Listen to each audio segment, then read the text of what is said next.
Так, на чем мы там остановились? Стрим вроде идет. Вроде да. Насколько я помню, вообще...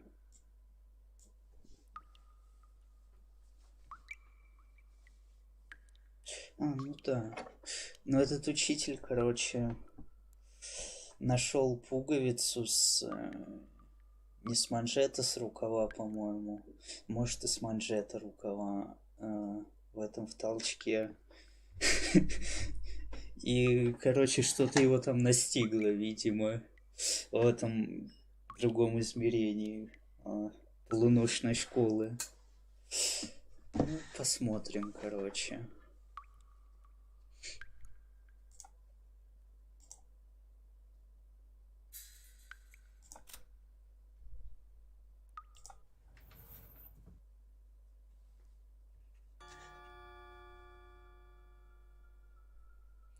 All the hairs on my body stood on end, and I felt a huge presence pass through me from my head to toe.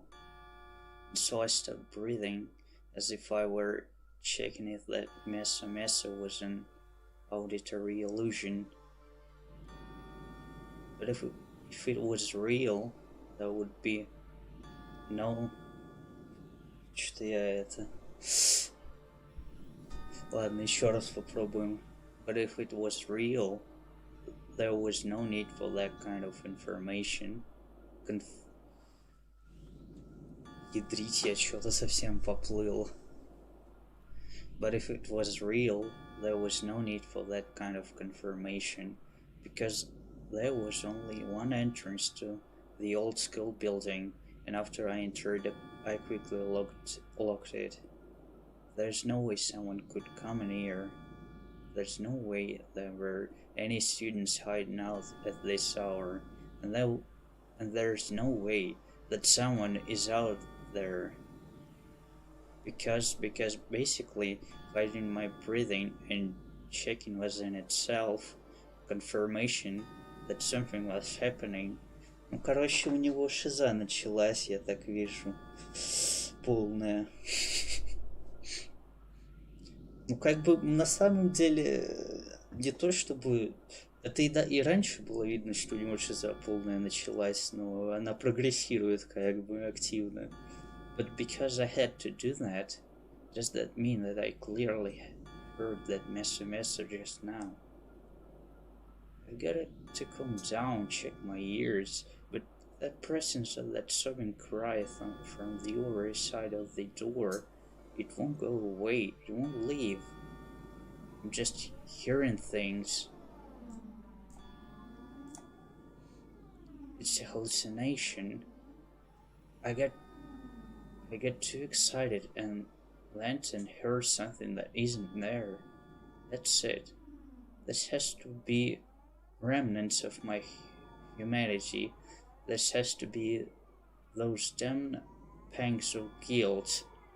Surely, since I came back to the place where I murdered her, I must be feeling guilt from killing Marie, and I must be hallucinating Marie's ghost inside my mind.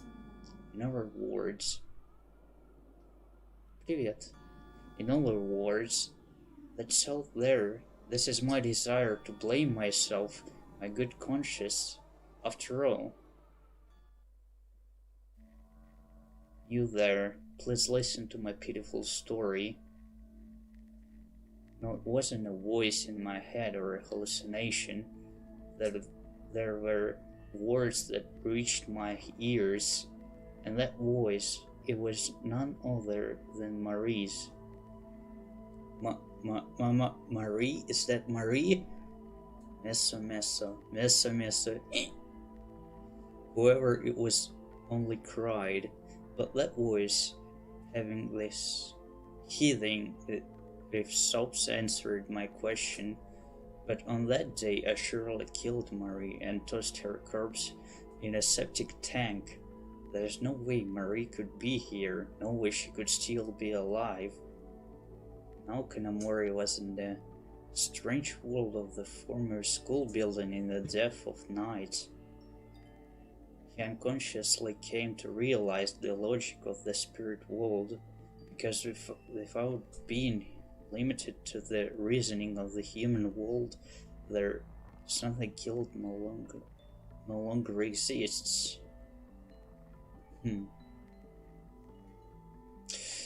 Понятно, короче. Да. He understood that the other side of the door, the dead Marie was there. He understood. In other words, dead Marie's ghost was out there. He understood the truth that cannot exist. The crying voice from the other side of the door. No, while Marie's ghost continued its pitiful cries, she began to condemn him with her words. You forced me to do horrible things, and then you killed me in the end. That was the cruelest of all. Oh, killing you was the right thing to do. Are you stupid?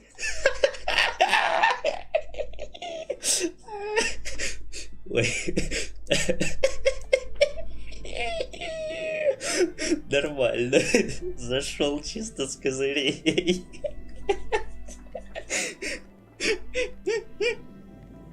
Ну, он, в принципе, кстати, до этого выяснил, что она действительно не очень, как бы, умна.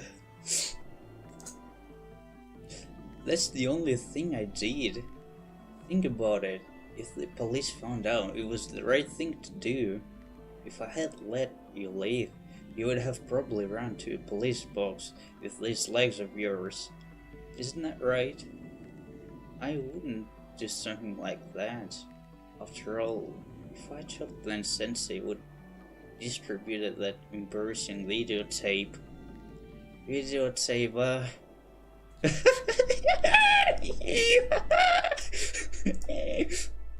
Do you really think something like that could be a threat to you?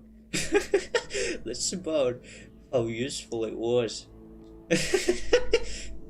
But I wanted to return to a normal life, because if you let me run to the normal life, if you let me return to that normal life, I would keep what you did a secret, and I would have protected it.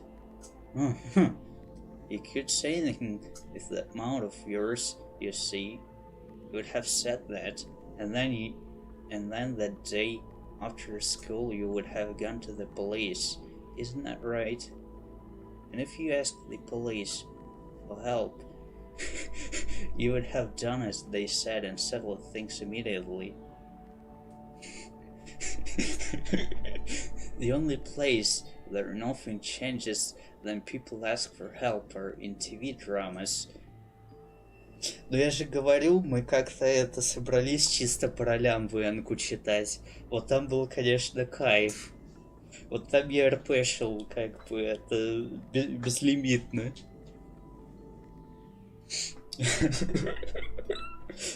But Sensei has the videotape.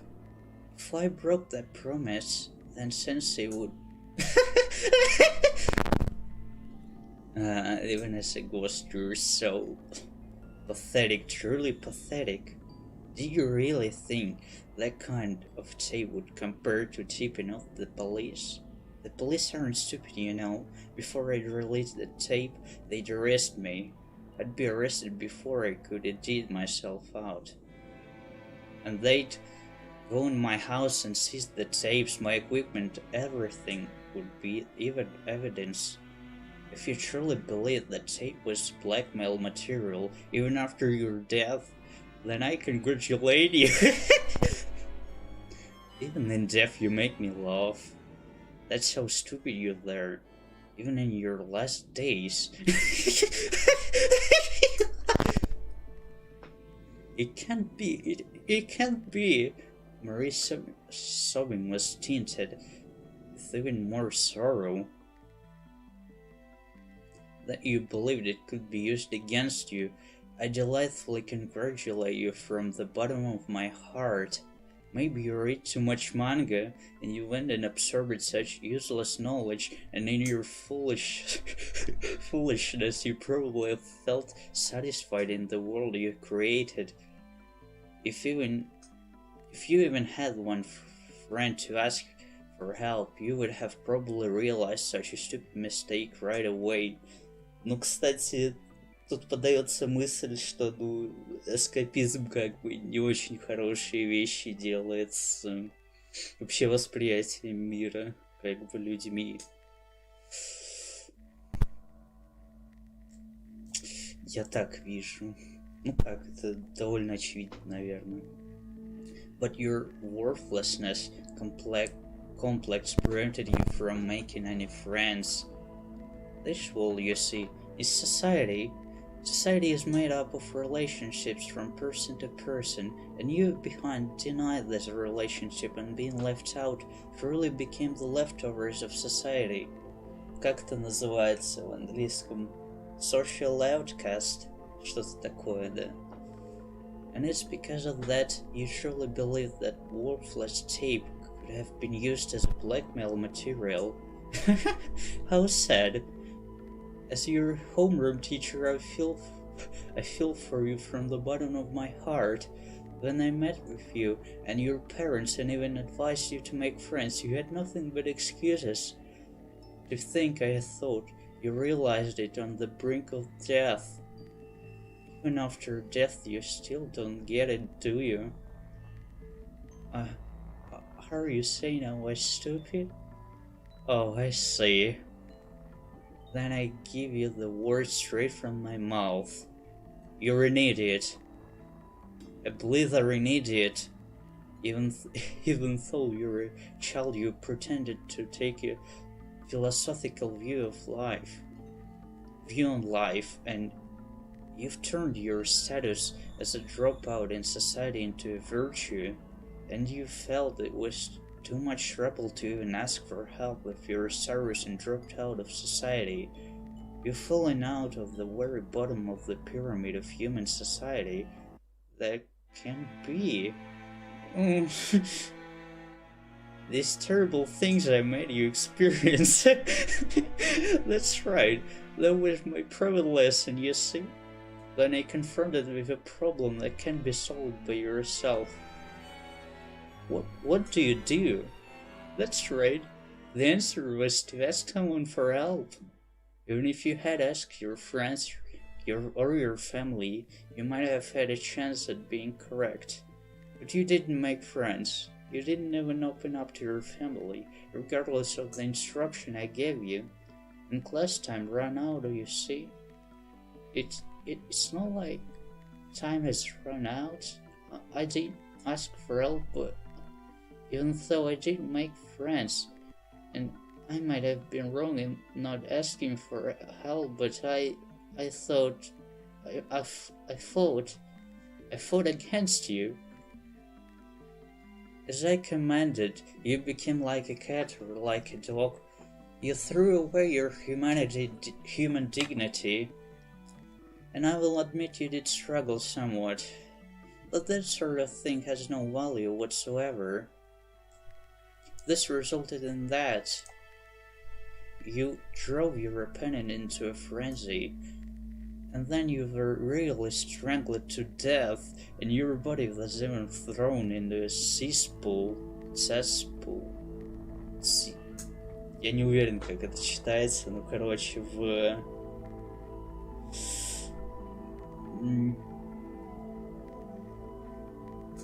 отходный танкер, так скажем. Aside from those clumsy results, how would you like to elevate you? How would you like me to elevate you? I can only say you're an idiot. No points, you get a 0. That's what they call reckless courage, you see? Rather than that kind of courage, you should have had the courage to call the police. And you didn't even do that. What are you now is the result of that. And what part of that are you saying I should praise?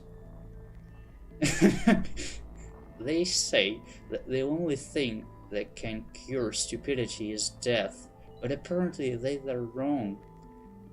It seems even in death stupidity can't be cured. Would make more sense.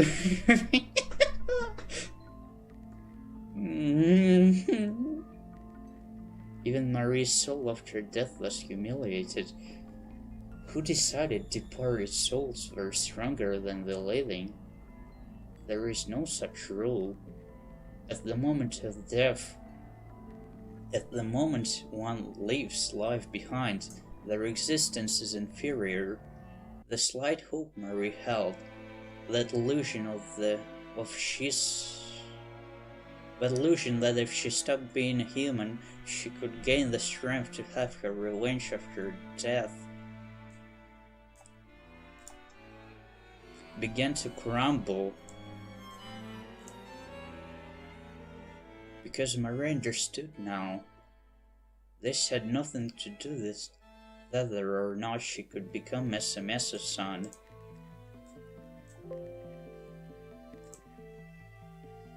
Her power to avenge herself, no. The power to fight.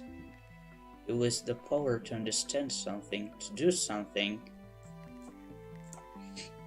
As much as she believed that if she became something other than human, she could have her revenge on the one responsible.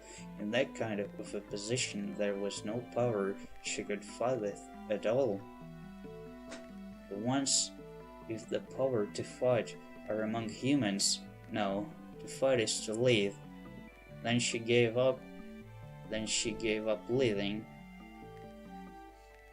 She had lost forever, because she had already died. Regardless if Marie understood what it meant to truly fight, what it meant to truly have courage. She was above the requirements to fight in that arena. The requirement to fight, that was to be alive.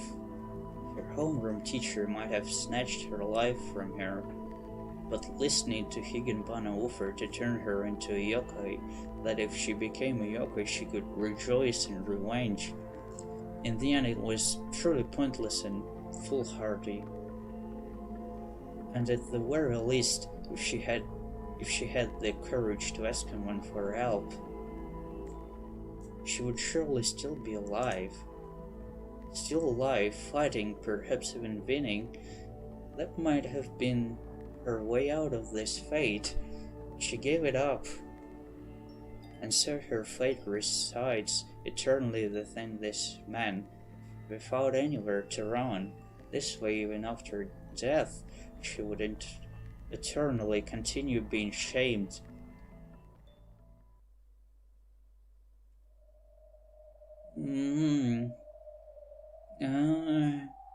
Marie's voice no longer came in sobs. They could only be described as wails. They weren't offensive as if to curse him either. Fixed with the fate of eternal shame without fighting, if she could only cry in subjugation with her lowly self. It wasn't that Marie thought her existence until now was sad, or even had regret. The thought kept crossing her mind that if she could go back to that day, she wouldn't have been violated like this. She became a victim, lost her courage and will to fight. She could no longer muster any strength. Nonetheless, she had left her will to live behind, and she came to believe in the daydream of achieving her revenge by relying on others. Does that kind of person even have the right to live? Death was expected. She didn't have any right to live, and so being killed was the obvious result. In other words, it was inevitable.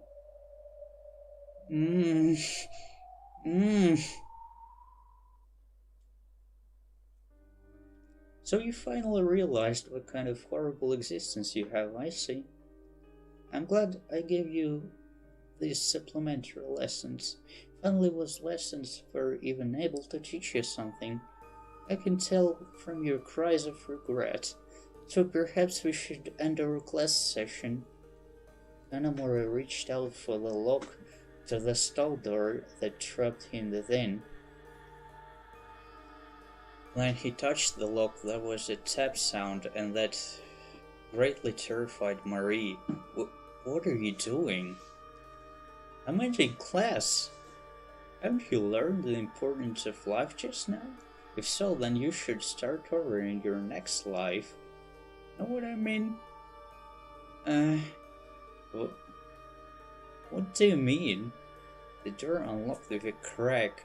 Then she heard that sound. Marie let loose a short scream. The lock was gone. If Kanamura opened the door, he would expose the Marie that was out there to his own eyes. For Marie, the terrifying man who killed her would once again appear before her. For Marie, the living Kanamori that lay beyond the door was still terrifying. Even up until now, she never even had the courage to look him in the eyes. But Kanamori already had the courage to look directly at dead Marie's ghost. After all, those fearsome spirits have already been wiped away from the world of human reason. Kanamori knew that on the divide between before one is robbed of life and after death, the souls of the dead can only stand in afterlife.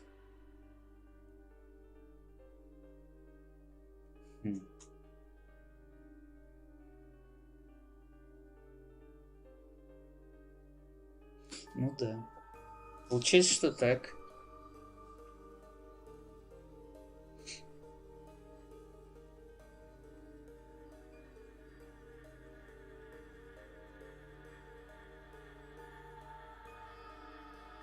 Ну, короче, ну вполне очевидно, что не знаю, это не загробная жизнь, но существование после смерти нельзя, как бы...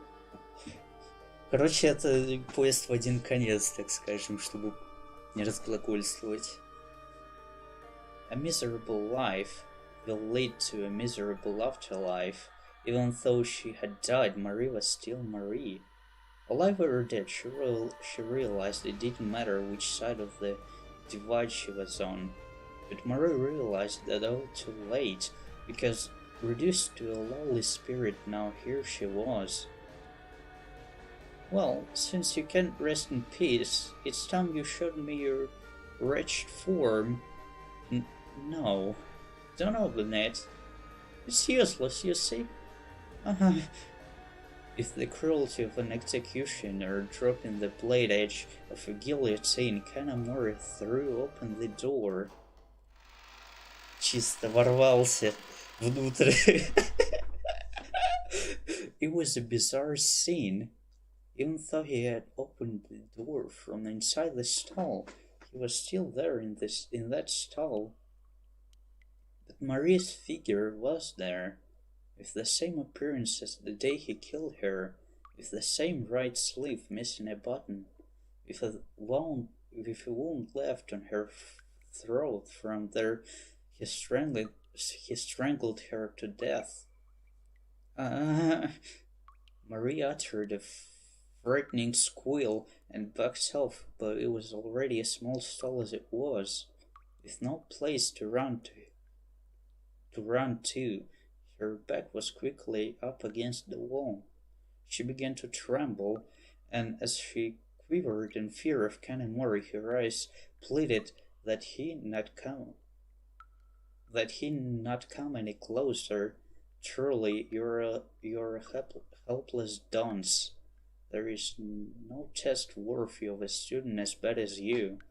In your next life, be sure to think about what I told you. I'll be praying that you get a more worthwhile existence. What do you intend to do, Sensei?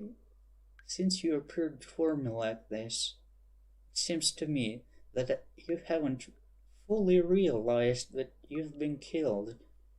I'm saying that in order for you to fix things in your new life, Sensei is going to once again strangle you to death. No. That state of panic spilled over from when Marie was alive.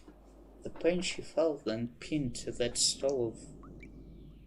wall of death was something only the dead could understand. The fear in knowing she would feel it once again could only be imagined from the beyond bizarre expression left on her face. No, I don't want to. I don't want to be killed. If you don't want to, then what will you do? You should ask for help, but there is no one here to help you. You're all alone here, you see. So what will you do? As Marie cried and screamed, she grabbed Kanamori. As Kanamori's throat was gripped by her thin arms, Kanamori's hands also grabbed hold of Marie's throat. Yes, fighting now is correct. Even if it's just for this moment, it's right, you see. But in your incompetence, you have no chance to defeat me alone. Perhaps I should end your demonstration?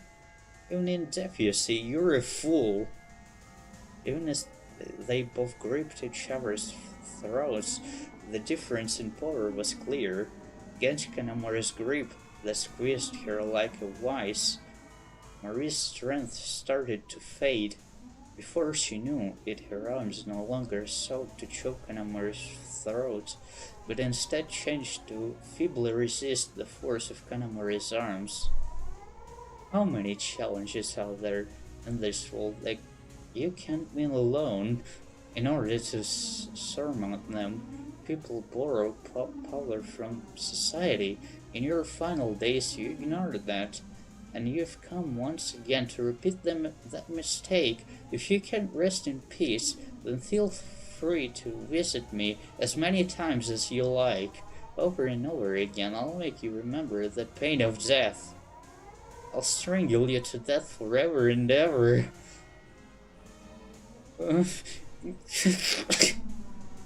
In Marie's mind, the fear and pain from when she was driven to the border between life and death returned. And if her dead body, she moaned with the pain of her neck being crushed. Now you will die again, Marie Moria. It was something he hadn't felt with his hands when he had strangled Marie to death before. At that moment, Marie's body jerked and shuddered, then she stopped moving. Her neck slanted diagonally. Bleh.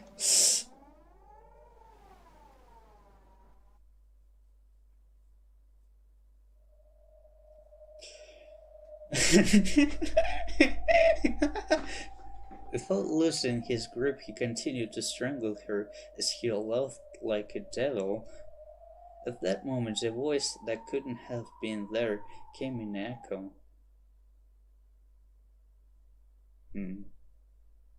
Game set. I see. As for which of you is more suitable to be Messi-san, clearly it's been decided.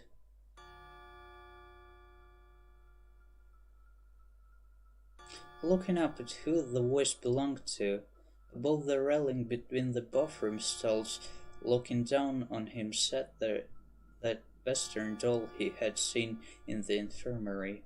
For Kanamori, who could not understand the existence of non-humans, this sort of thing didn't seem eerie.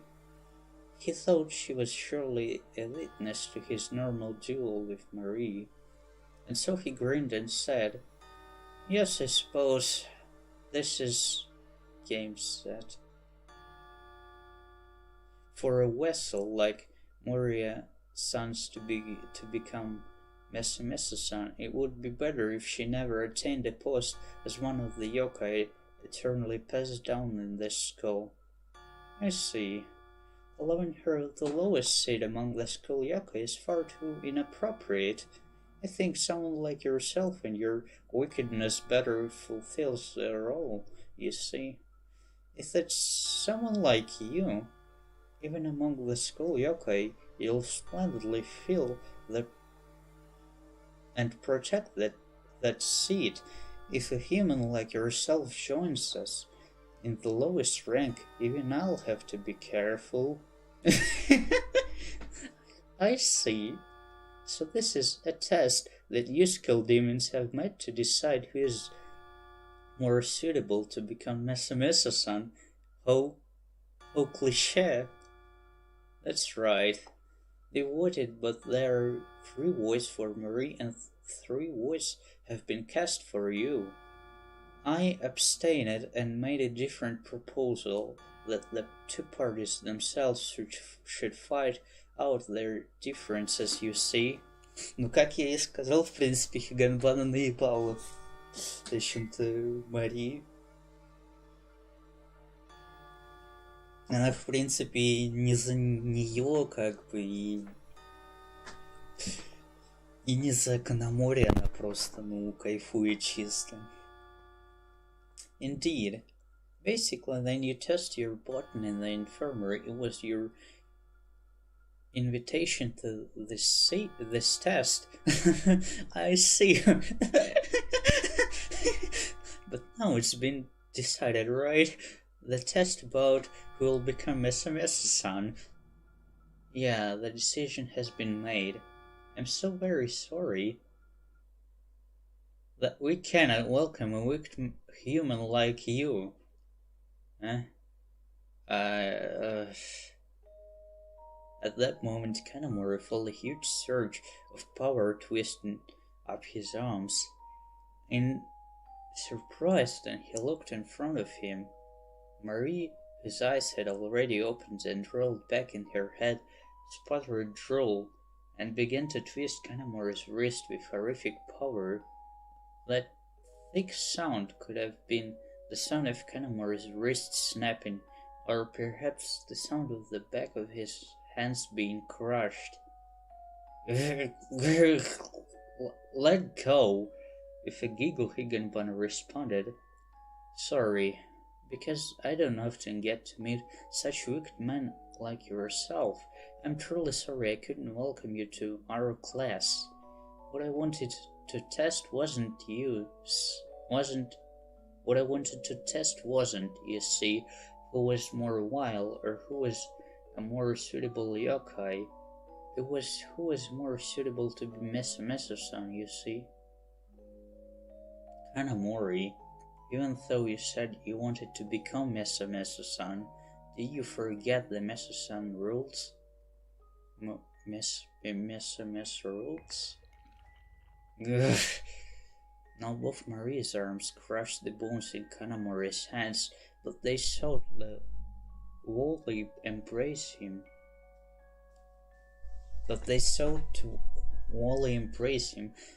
But that embrace wasn't one of love. It was a malicious embrace of death that sought to crush every bone in his body. Let go. Kanamori gave a scream as he cried while his ribs cracked. As if delighted from hearing the sound, Higanbana continued. That's right, the rules of Mesamesa-san, that if you met Mesamesa-san, you must not speak with it. You must not see its true form. You broke those rules. Therefore, Marie wins. So More and more, the sound of 2 small bones breaking in Kanamori's body began to leak out.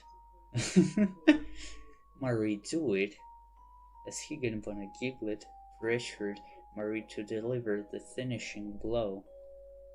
But Marie let the strength of one arm go, and her expression wasn't the terrifying visage with her eyes rolled back in her head, but it was Marie's usual expression. Thank you, Sensei.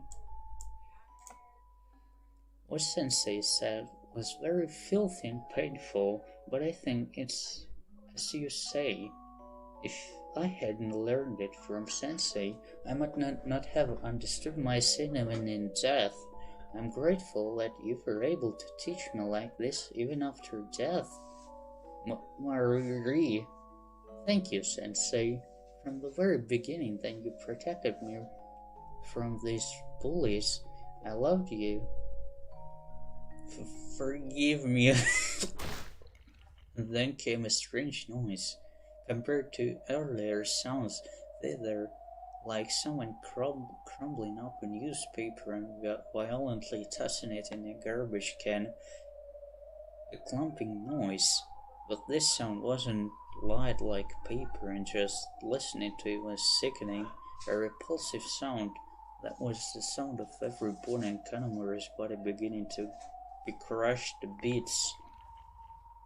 There was no longer a painful voice licking out. His mouth overflowed with streams of blood, and the sound that could be heard gushing from there may have been Kanemaru's dying agony that had been denied even being put into words, or it could have been the healing sound of everything, from his lower intensities to all of his organs being squeezed out of him. One couldn't tell which. And then came the sound of the largest bone in his body folding with a crack. Then all that could be heard was the cries of insects in the night, and then the two skull yokai there alone.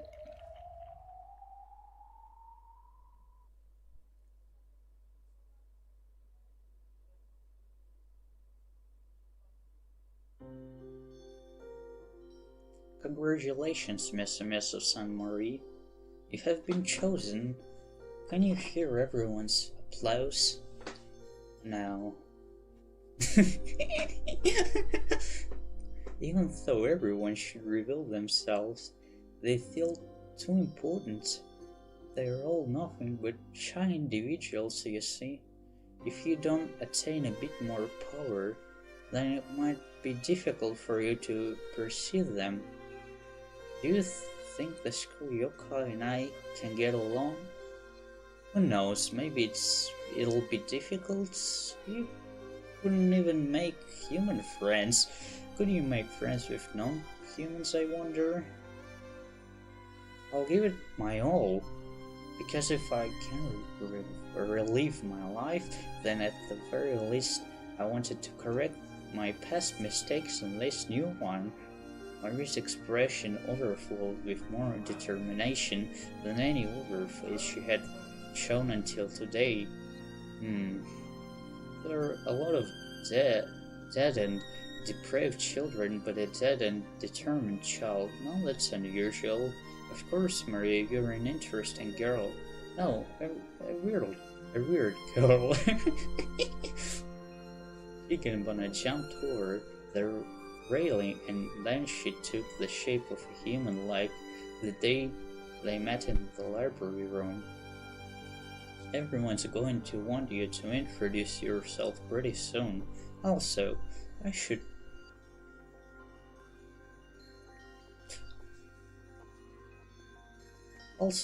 probably direct you to our class. By class, could that be classroom B? On the name tag in Higanbana's chest, the school year was blank, but the class name B was written there. That name tag that had once seemed blotted out by the rain. How was it now she could read it so clearly? Classroom B? You're wrong, it's classroom 13. The numbers have gotten dirty, sorry about that. Classroom 13? That kind of class doesn't exist anywhere in this school, and yet there was no doubt the classroom was in this school. Come, Mr. and Mrs. Saint-Marie, take the hand of the doll that dances, Higanbana. Higanbana slowly reached out her hands. After hesitating ever so slightly, Marie took her hand. It wasn't because she was scared. The joke of a school yokai is told, you know. We must surround ourselves in ill omens and wickedness, as we dye the dark of night even darker. Yes, and if the night was truly dark, only then will daylight brightly shine upon the school. If one wicked teacher is swallowed by the dark night, then in the day the school will become a better place, won't it? But congratulations, this was your first victory, right? You really strived for it, so be sure to keep a count, alright? Count what? The number of people you've crushed to death. This was your first, you see? No, I don't want to count something like that. Well, that might be why you're interesting, Marie. But with that kind of faint-heartedness, maybe you'll even be bullied in our class. If I'm bullied, then I'll ask my friends to help. Friends? Like who? Would Higanbana please, become my friend? This doll that dances Higanbana become your friend? But I think you should wait a little longer than comes to choosing your friends. For a while, Higanbana, even though this was not loathing matter, split her sides with Lothar, and when she was finally finished, she shrugged her shoulders. If Marie is fine with that, then it's fine. If it was someone who knew the real me, then I wouldn't take up such a reckless proposal. Perhaps ignorance is bliss. Higanbana-san, you might seem cold-hearted, but I think you're a good person. Really? Yes. Does that bother you? Thanks. Huh? Higanbana let go of Marie's hand and walked down the hallway alone. It's this way. Do you see? The hallway extends. It won't come out for humans and they can see it. Do you see it? Yes, I can see it. The impossible hallway extended far away into darkness. When she was human, there would have been a wall there, but now the hallway stretched far into the distance. Then come. Following after Higanbana, Marie entered the darkness.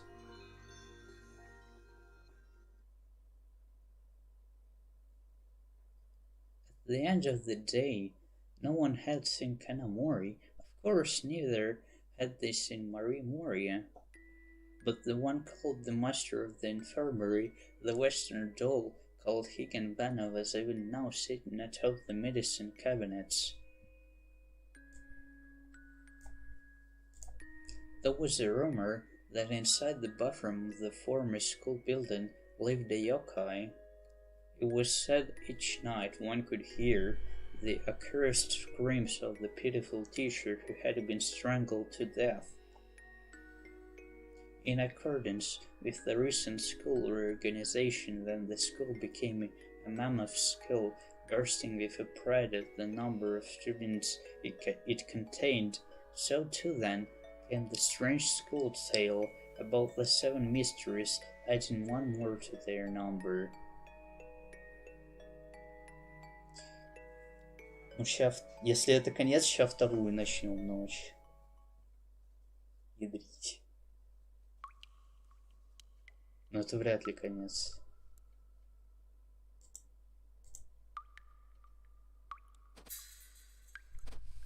О. Ядрить. The Spirit Camera.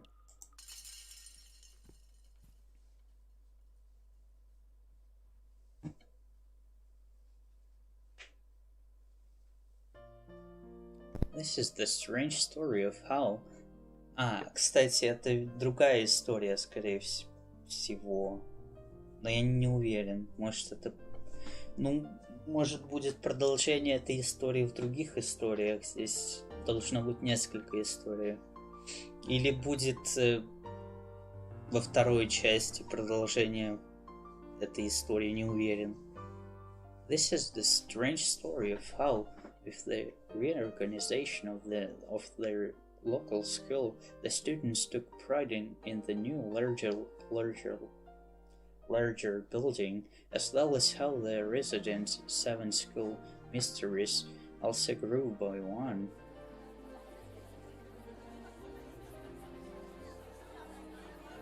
The tale of how Takeshi Nanomiya got his head on a camera begins many years ago with an incident that happened in the science prep room. This week his group had the duty of cleaning the science lab and science prep room. The science prep room was by far the more interesting of the two, as it was full of strange things, and because of that it was popular among the students. That day he had earned the right to clean the science prep room after winning a round of rock, paper, scissors. There was a few students who did the cleaning diligently, but there were also many who just used the time to goof off. That day as well, there was a group of girls skipping and chasing each other around all through the lab, science prep room, and even out into the hallways. By chance at that time, he was all by himself. He had finished sweeping and was flustered to notice that he was the only one still cleaning. So he was about to call for someone of his buddies into the group. Again, the group of girls, giggling all the while, chased each other around through the lab, out the prep room, and back into the hall. At that time, the last girl of the group happened to bump into the human anatomy dummy with her shoulder, sending it crashing to the floor. It hit the floor with such force that it broke, its pieces scattering here and there. Just by looking at it, he could tell that it could not be more horribly broken beyond repair. She and he paused for a moment, dumbfounded by what had happened. Then their eyes met. To Takeshi Nanomiya, it was just an accident that had occurred right before his eyes. He had no desire to cheer or panic. At the very least, since he wasn't the culprit himself, he felt pity on the girl, considering how she would apologize to a teachers and how angry they would be. But after giving him an uncomfortable look, the girl fled back to the corridor. Then she resumed chasing after her friends. He was left alone with the scattered fragments of the fallen anatomy dummy. From here on, this became a strange tale. Despite his insistence that she had broken the anatomy dummy, the girl and her friends claimed she had done no such thing. No, in fact, they even went so far as to say none of them had gone near the science prep room. But the image of the girl knocking over the anatomy dummy right before his eyes was burned into Takeshi's Nonomiya mind. It was fixed there so clearly that if he could, he would have printed and developed it like film. But the girls wanted him to produce real proof if he had it. One can develop that which is seen by eye alone, so he had no proof to give. Those girls were normally good students, and thinking statistically, girls at that age are more trustworthy than boys. On top of that, the girls had united their many voices against his. As a result, no matter what he did, the teacher decided Takeshi Nanomiya was lying. It wasn't like he was beaten for it, only harshly scolded. Oh, it was so very frustrating. Oh, he would never forgive the girls who had lied. But what was truly frustrating was that he couldn't present the truth he had seen with his own eyes.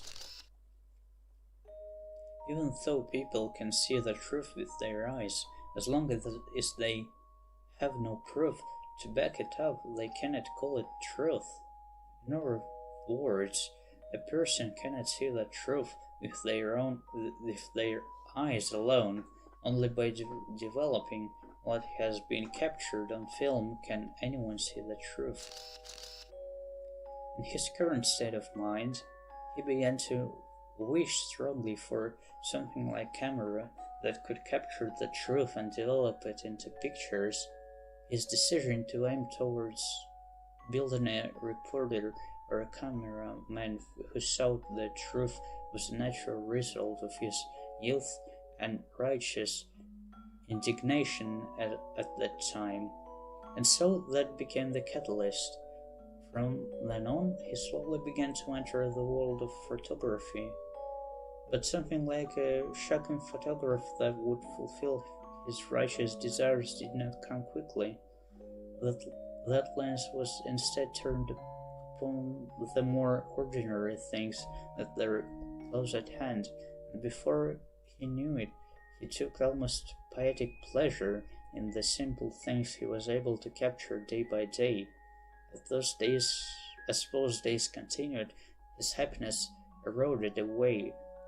The frustration he had felt from those false accusations, and soon he began to even forget the name and face of the girl who had caused it all. So since no one else in his class was quite as passionate about cameras, this hobby became his entire identity in the school. The concept that Takeshi is equal to camera became a matter of fact, so that even during outdoor school trips, he was allowed to bring a camera along for school journalism purposes. That was a huge boost to his self-esteem, and he even thought that it might be nice to pursue a job involving photography in the future. So joining the newspaper club came natural in the flow of events. He was valuable as the person with the most knowledge of cameras in the whole club, and so he would feel a thrill of joy whenever the club counselor called him cameraman. The room was very old. However, in a school that was growing to meet the needs of the increasing student population, having a room that had some obvious history was a mark of pride for the newspaper club. In the room, the club members sat around a desk on folding chairs. The shelves on the walls were overflowing with old books, documents, and clippings, as well as old and broken equipment. There was no way of telling what belonged to the club originally and what had been brought and forgotten by members long ago. And above all, the stench of dust and mildew lingered in the chaotic club room. You know, this newspaper club, it seems we've got a super long story. Even before the war, this club's been around since the day the school opened, so the rumors say. The club president muttered this suddenly, while the club was in the middle of chattering idly rather than deciding on the theme for the next bulletin. Takeshi, looking for some kind of interesting idea they could go with, was fishing around in the old shelves, because some of the older shelves in the back had mountains of piled books. Some went as far as to say the place was a nest of demons, and once carelessly entered, no man could return. He was hoping that in that hidden place he would find something rare sleeping, something amazing enough to put this endlessly repeating meeting to an end. Nanomiya, how's it look? Dug up anything interesting yet? If you're that far back, it's probably all pre-war albums and stuff. You're right. It's amazing. We're in the same room, but over here it feels like I've stepped right into the Meiji period. like some kind of time capsule right here in this room. Yeah, only you know, minus the capsule. Everyone laughed hard at this. Weary from the fruitless meeting, it was as if everyone's boiling point for laughter was at a much lower temperature.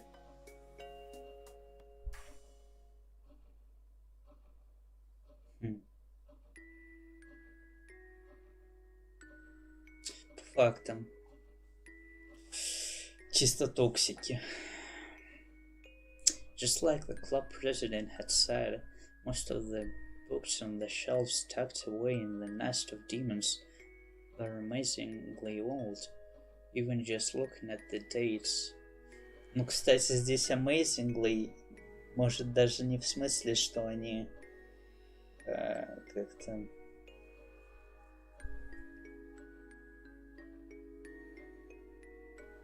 Скорее всего, здесь имеется в виду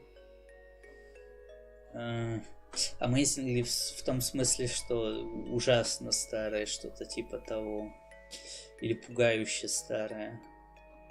Устрашающе, да.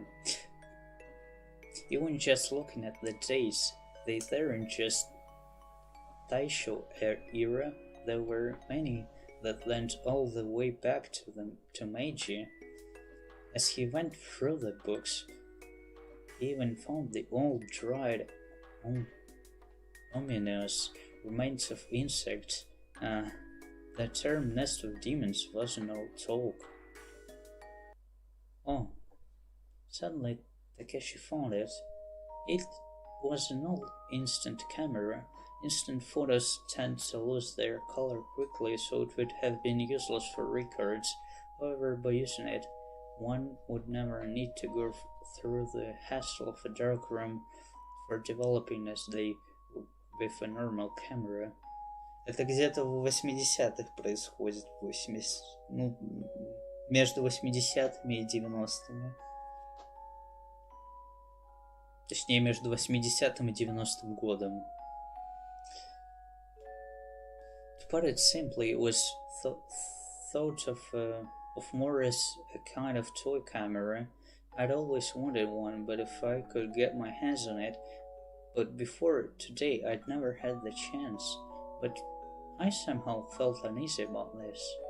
But I had found an instant camera like this, buried among a mountain of books that dated back to the school's founding, somehow made me feel uneasy. It was an old camera, but it was beyond state of the art at the time of the school's founding. In spite of that, it had been buried in the depths of this place as if it had been sealed away. I touched it. I felt a tiny jolt, almost like a static shock. I timidly pulled my fingers back, then reached out to touch it again. И это все, по сути, это все должно происходить в одной школе. It was cold to the touch. There were no names written on it, or any labels marking it as school property. Judging by how dusty it was, it'd be fair to assume that it had been broken and then abandoned here by some students long ago. I wonder if I put some new batteries in it, would it even work? No, even if it did, I can't use the film inside something they sold. It had probably expired years ago by now, but somehow Takeshi just couldn't tear his eyes away from this toy he had just found. Maybe, just maybe, it could still work. If not, he could always throw it away again. If it did work, it would be the perfect plaything to change up his everyday life. President, do you think this thing still works? Takeshi, hosting the instant camera, once again claimed his way through the demonic piles of books and returned to where the other club members there. What the heck is that? An old beat-up camera? Does it drop back there? Yes, all the way in the very back. Maybe it's something one of our predecessors forgot long ago. The other club members hoped maybe there'd be something interesting photographed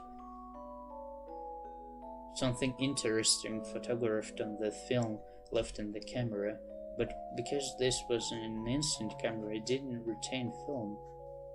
It would instantly develop an object after taking a picture, thus no entrance of past pictures could be found. And it wasn't as if there were any club members who wanted to touch this sort of old dusty camera after someone suddenly interjected upon. They all laughed and their focus on the matter completely vanished. Takeshi left them to themselves and put some new batteries into the instant camera. He wasn't expecting it to work. If it didn't, he'd trash it. In the 1 in a million chance it did work, it would be his lucky day. There were his feelings as he changed the batteries. He turned it over. To his surprise, a glowing light signified that it was receiving electricity. Takeshi aimed the camera at his clubmates, who were still laughing among themselves, and pushed the shutter. The shutter resisted quite stubbornly, but then it made a pleasant snapshot noise with a click. The club members were shocked when the ancient camera managed to take a picture. Of course, Takeshi was as well. Then a picture appeared, sliding from the front of the camera. At first it looked like there was nothing on it, but slowly an image began to appear. Whoa, that's amazing. It actually worked? Did you capture any ghosts in the picture? An old strange camera like this could probably do that, right? Now that you mention it, I feel like I heard a story like that from someone who graduated. Somewhere in this room there was a hidden camera that could photograph souls or something like that. I heard that from him too. He told me that then someone took a class picture with that camera. Students who shouldn't have been there developed on the film. As they were telling these stories, the image on the photograph began to appear, everyone crammed and close together, butting heads as they tried to see if there was anyone else in the picture. Of course, they did not eventually see a spirit photograph.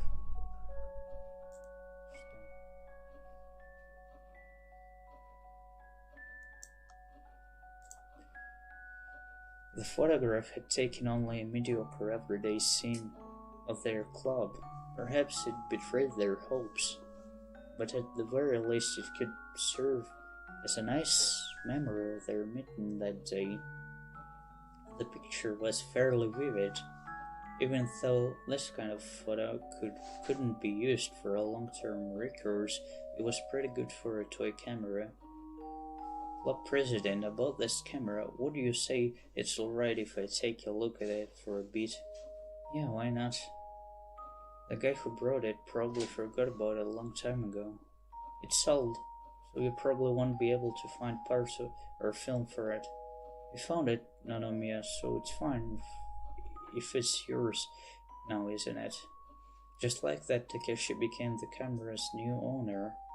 It could be said the camera probably had no particular interest to the rest of them. Though there are only a few shots left of remaining film left in it. Someone probably couldn't even play around with it, even though it was a toy camera. Even so, his encounter with this camera must have tied him to a divine plan of great importance. With that kind of positive thinking in mind, he headed for the exit. In the end, as usual, the group had fallen back to deciding on a safe theme for the bulletin. More than say, the idea was so uninteresting that it should have been rejected as soon as someone said it. If they were going to just decide on something like that, they should have done it earlier instead of wasting so much time. Oh well, it was always like that.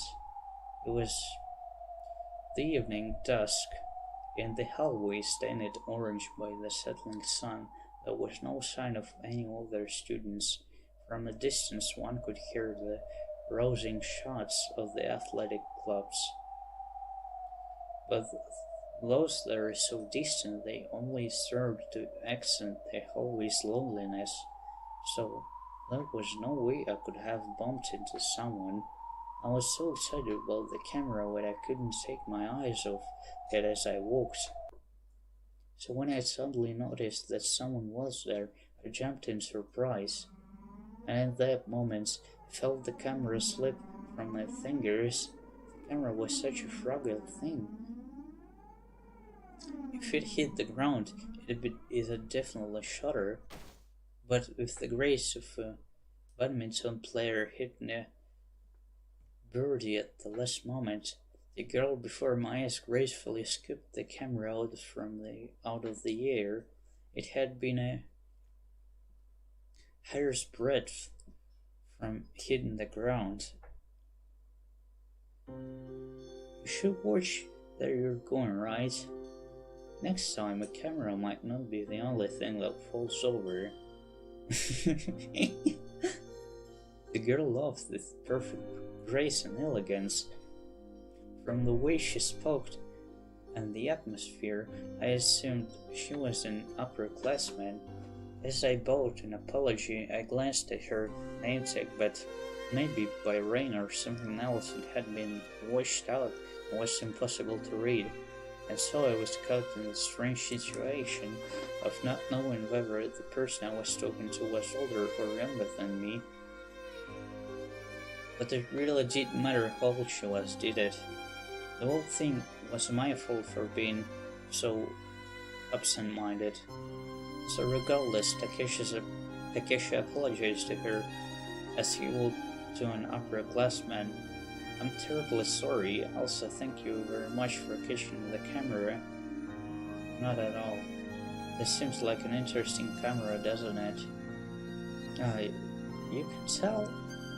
Yes, it's an instant camera, you see. It's the type that develops the picture as soon as you take it, though it looks to be a pretty old model. Old things often have various things dwelling within them. The camera looks as though it could even capture things ordinary cameras couldn't, doesn't it? You know about that too? The older members in the newspaper club that mentioned it know that there are rumors of a spirit camera being hidden in our room. They're saying this could be that camera. That's right, it's true. The girl giggled. Even though there was no wind, the girl's long hair was swaying as if in a breeze. Pictures are cruel, aren't they? They record the truth for eternity, but no one can really know if that is a good thing or not. Human corpses rot, are eaten by the worms and give off such an unpleasant smell. In the end they return to the earth and cleanly disappear. But what if there was a corpse that couldn't run away? What if such a corpse remained exposed for all to see forever? I wouldn't want that. If I died, it's unpleasant to think my body would be devoured and torn into pieces, but the thought of existing forever as an unsightly empty shell is unbearable. So when I say that stuffing dead animals and taking pictures are ritually is cruel, you understand, don't you? Takeshi got the feeling she was making fun of him. Of course, a person could use a camera in the way she was describing. That's why a cameraman needs to be ethical. What was okay to photograph or what wasn't. Understanding the difference, he had to always choose to share only the good things. What a nice thought. If you're that straight-laced about it, perhaps there is value in entrusting the camera to you. Why don't you run along and play that? I'm sure you'll have fun. It seemed almost as if this girl knew all about the camera. Of course, there was no way that was possible. That was probably just my imagination. It was almost like she knew of some prank-like mechanism hidden in the camera. The girl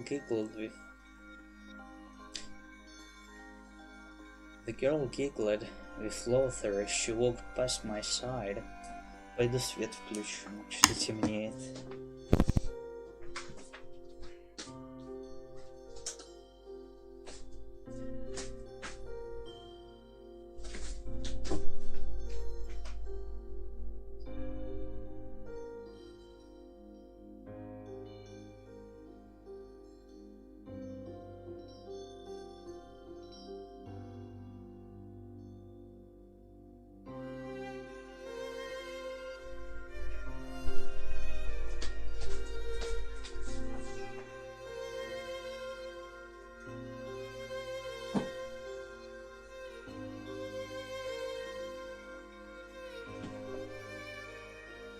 In the hallway, tinted by the color of twilight, the figure of the girl walking away seemed mysterious somehow. I subconsciously found myself fixing her retreating figure into the viewfinder of the camera. As I did, suddenly from a window near me came a sharp crack. I jumped and lowered the camera, looked over the way. Maybe a ball from somewhere had flown and hit the glass or something. The window was fractured in the shape of a spider's web. Then I noticed that the girl had turned and was staring at me. It looked as if she was upset at me for trying to take a picture of her without her permission. That won't do. You're free to photograph whatever you want, but let's not point it in my way, I was just thinking it'd be nice to give someone a fright, but to do it here would be a waste. Sorry. I couldn't really tell what she was talking about, but at the very least I understood but she was upset. She headed toward the over end of the corridor and soon vanished, leaving me alone in the deserted hall with the camera. This camera is just what was it really capable of capturing?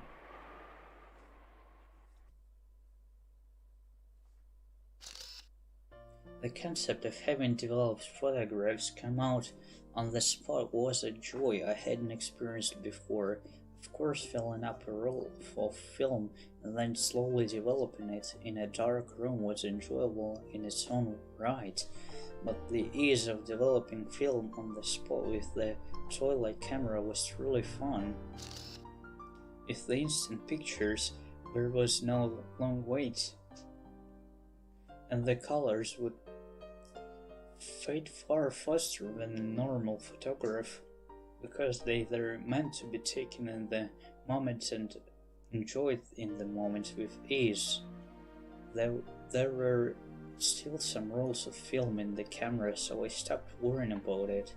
Perhaps it was the very fact that it had film left that had made it impossible for the camera to rest in peace. To be gathering dust forgotten by someone while there was still film left unused within it was truly a sad thing. If I thought about it that way, it seemed even more like my meeting with this camera was dedicated by fate, so I wouldn't worry about lasting the film, and I'd enjoy taking all kinds of photos with it.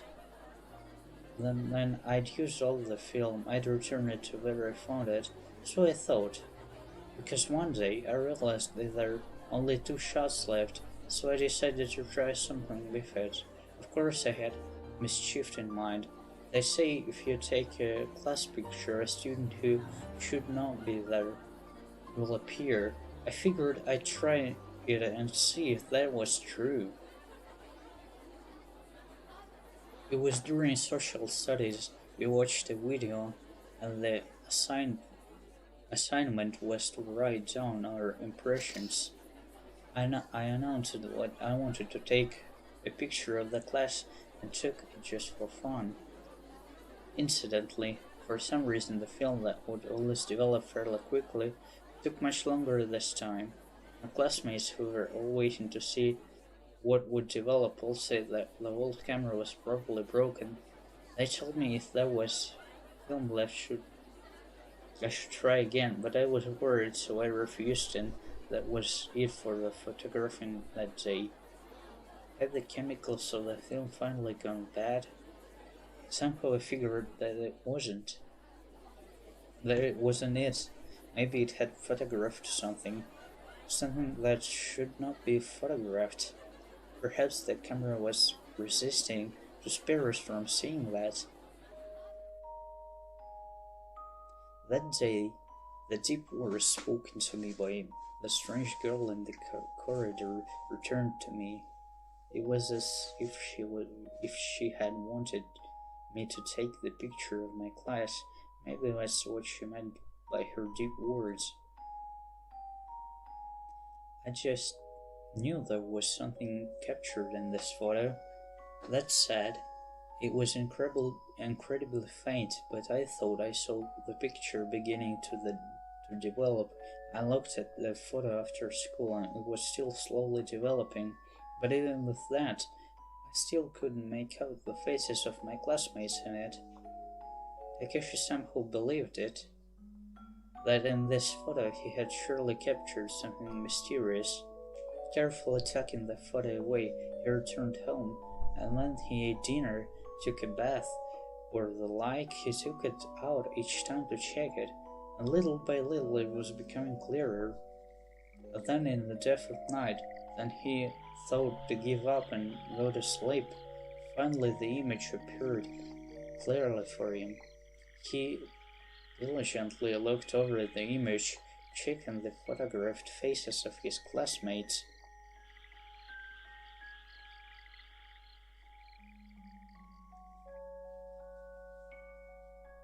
Yeah, there wasn't any strange spirit or anything like that on there. What was I thinking? How silly. Before I knew it, I was holding my sides in laughter. Even though that photograph had made me wait like this, there was nothing strange caught on the film. The oddly long time to develop made me wonder, but even though I waited for so long, in the end it was a complete letdown. What developed, no matter how many times I looked at it, was just a picture of my classmates. I looked at it from the side, I looked at it upside down, something like a long-haired girl glaring, or perhaps a strange light or shadow being projected. I saw nothing of the sort. It was simply a classroom picture, with my classmates as they should be. That's right, every one of my classmates. Only faces I knew, only faces I knew. There was Tana-kun, there was Fukuda-kun, there is Nishigawa-san, and Ando-san, and who is that again? Since I didn't really talk to that kid, I can't remember the name.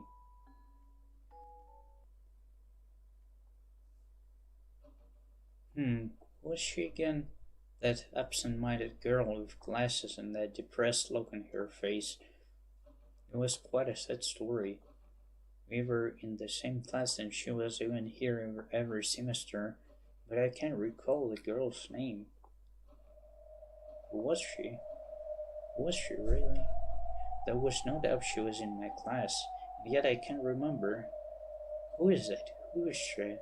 Even though it's already time to sleep, somehow I find myself determined to know. Decided that only if I could remember who she was would I let myself sleep. That's right. There was a guidebook from our field trip. Inside, everyone's group divisions were written down, and it should have records of everyone's names. If I look in there, I should be able to find the name I've forgotten. From inside the pile of books and the bookshelf, I was able to find the guidebook. If I were younger, I would have thrown this sort of thing away without regret. It's just that after making cameras my hobby, regardless of photographs. For some reason I've started to take special care of recording materials. Because of that, I've kept this guidebook. Opening the guidebook, I could see a list of studies divided by 6 people per group. Then the group were formed like this. There is some clearly incapable and pitiful children there, so those kids are gathered up and made into a mishmash group. Being attached to that kind of group was the same as being labeled a black sheep. I was happy because I was with my friends who had always been there with me. I thought to myself, if there were children who hadn't been blessed with such friends, those kids would probably end up tasting the humility each time they'd be put into this group. This girl seemed like she would have been in that kind of group, so surely I thought she must be in that section. No, she's not here. It's not her. In the end, I couldn't find the girl's name. No matter what name it was, I'd be able to associate it with her face, and none of these were the name of the girl I've forgotten caught in the photograph. Huh? That bad feeling that had been clouded until now had finally burst free. My classmates' names, I knew all of them. Even knew their faces, so that face without a name isn't from my class. What? What? What the? Something began to crawl up my spine. There was only one way to be sure. First, I counted all the classmates in the guidebook. I counted them twice to be sure. Even counting them twice, there was 48 in number. Ядрить, и 48, ты чего? Я не знаю, я охуевал, когда у нас было сколько. Не знаю, у нас то ли 30, то ли 40 просто было. Все равно как бы это... Это ужас был. Или может там учителей несколько, но в принципе возможно.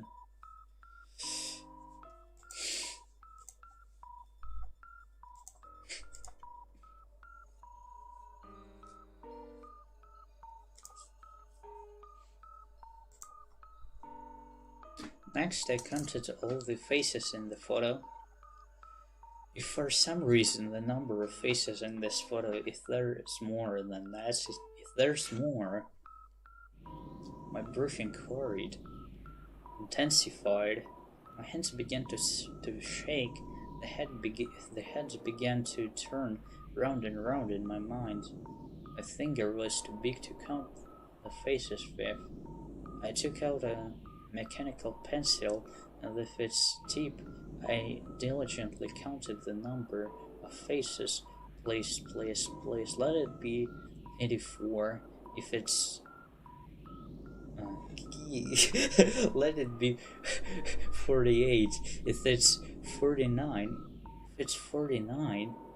please let it be 48. There are 48 in my class. Let it be 48. 46, 47, 48, 48. Don't. There isn't anyone else.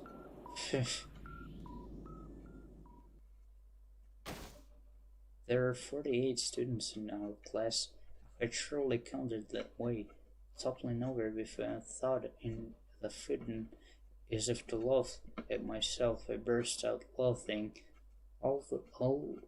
All day today, how much have I been worried about this single photograph, I wonder. How foolish, it was truly fascinating. I was revealed with the result, or rather perhaps I was fascinated by a mysterious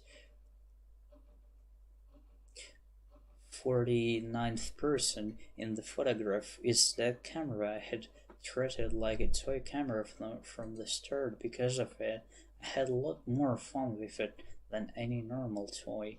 Only one strip of the film remains, but if I left it in purpose and put it back to sleep once, again deep inside the club room, that might be interesting as well, because future students will find it and they might enjoy it just as I have. And with that, my meager curiosity was satisfied. I got inside my futon, and as I laid down, I pulled the string attached to the lamp and turned out the lights. Hey, are you fine with 48?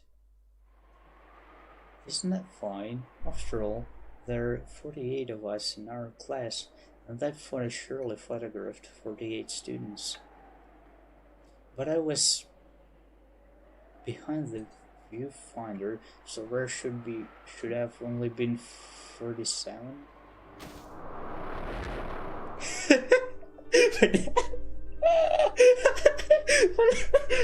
Покров.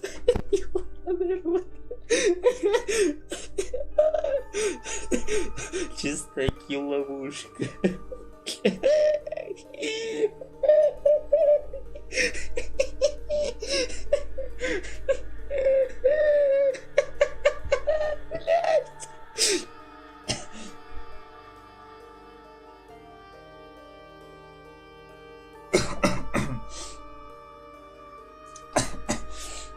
Ой.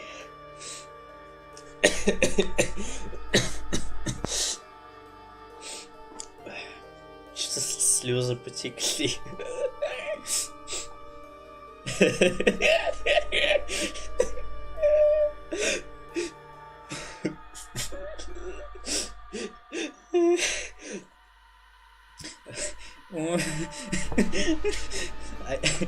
I finally realized what a terrifying photograph I had taken. That girl with the glasses, I have no idea who she is.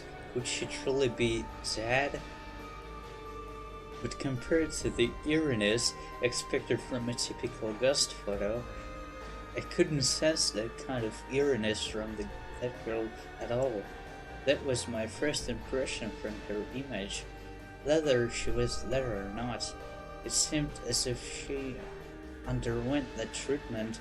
An unfortunate bullet kid, always placed in the group with the leftovers. She seemed like that kind of pitiful girl.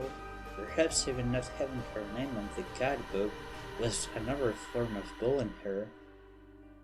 The more I thought about it, the more familiar her presence seemed among my classmates in the photograph. It wasn't as if she was vaguely reflected in a window or mirror. She had a seat like everyone else. Unless she was cowering as if someone were about to throw an eraser at her, she seemed like an armored student. Не, ну ластиками кидаться такое, типа спиздить могут.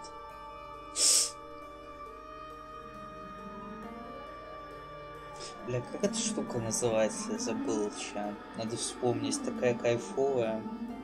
Клячка, короче. Вот клячка это прям кайф. По сравнению типа, с остальным. Она здоровая, ее резать можно там. Для растушевки тоже подойдет.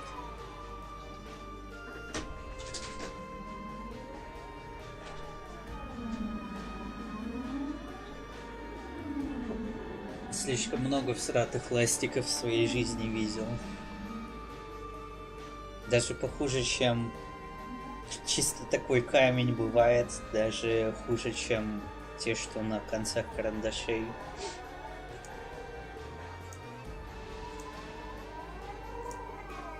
She is foolish. The more I looked, the more I stared at her, as if I had no excuse for not remembering her name. I had a feeling she was in our class.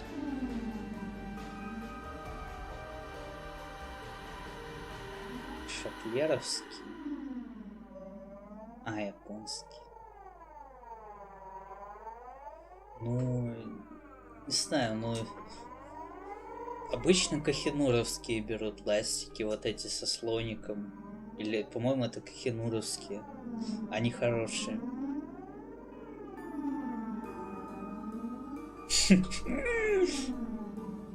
Нормально. Не, ну, зависит от того, что ты стираешь, понимаешь? То есть в художке-то там ластики, ты их режешь этим строительным ножом, как его, не помню, который выдвигается короче. Ну, но мало их все равно. Клячка там. Клячка дороже, но дольше служит, да. Нормально. Он не затвердел у тебя еще там. Нормально там как?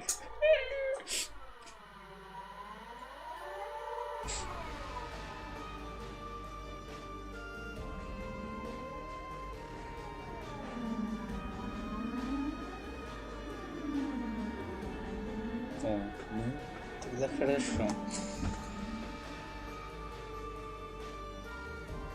Самое всратое, что я видел, это когда пробовали сепию или уголь стирать, короче, пластиком. Вот это было, конечно.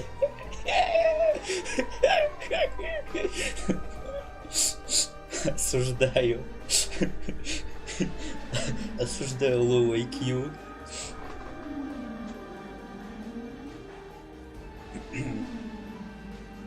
I had a feeling she was in our class. That couldn't be. I didn't know her. However, I felt that photo she was in was so natural as a class photograph. What is this? What is this photograph? Who is she? Now what is this camera? Tomorrow I'll head to school and check my class. I'll look at the girl's desk from this photograph.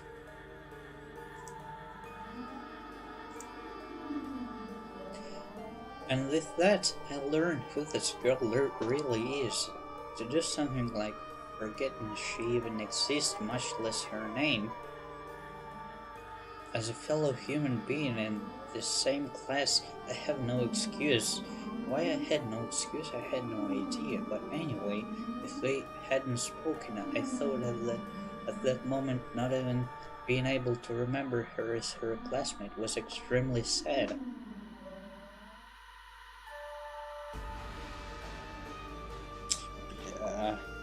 Я из своего первого класса помню.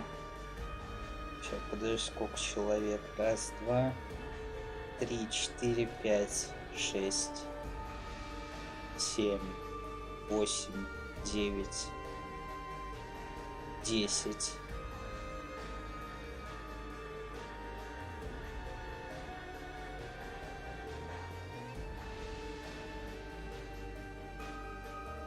Все. Больше 10 не могу вспомнить из 30 с лишним.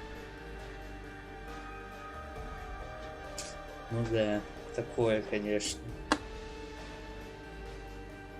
And then I knew the next day that it was coincidentally or inevitable. That morning in homeroom, I had the job of making an announcement in front of everyone. Because everyone was present, I saw every person in that classroom in front of the lectern. I looked at the desk there the forgotten girl sat. I looked many times over, and so it seemed I had to cast aside my common sense that told me truth that's captured in photographs.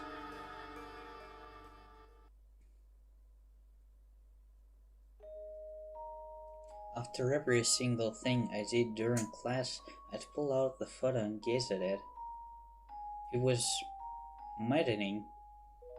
I didn't want to believe it.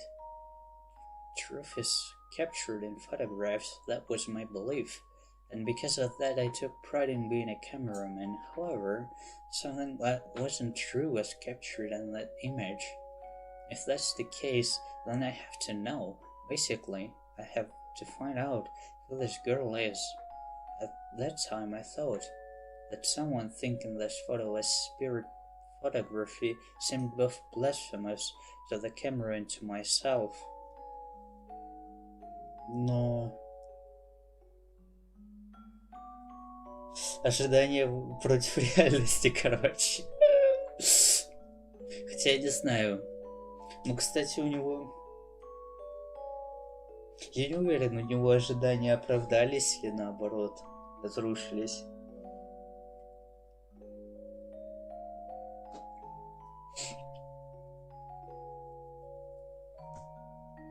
Я, кстати, не понимаю, что тут происходит пока. Потому что это... У этого чела вроде проблем нет. Как бы... Чисто это... Следствие вели сейчас будет.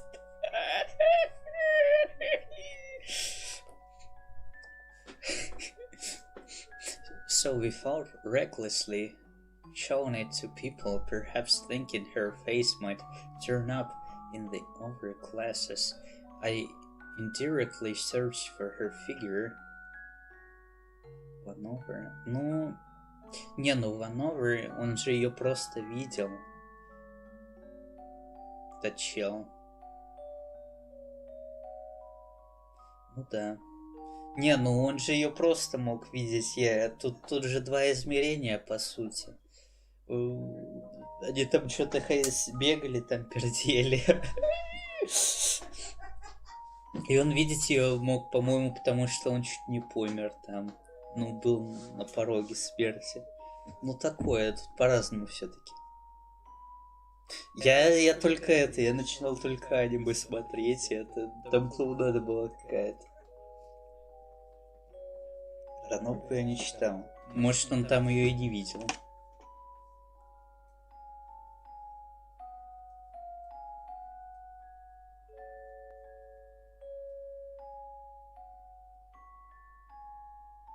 Про одноглазую.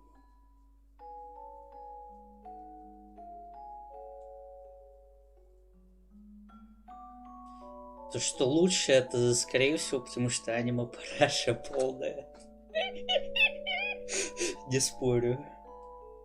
А, она жива. Подожди. Возможно.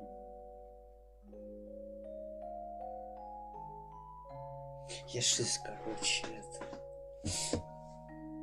Да, аниме параша.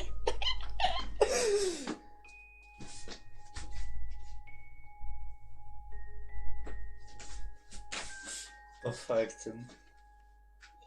Да.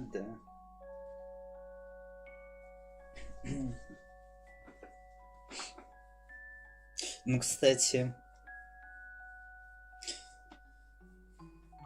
Ну, так часто, на самом деле, бывает, что адаптации всраты. Типа... Я могу всего лишь несколько адаптаций назвать, которые лучше оригинала.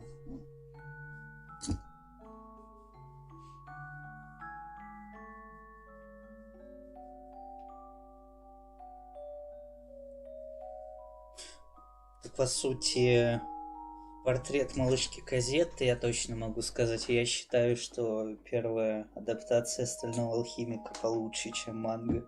Потому что в манге...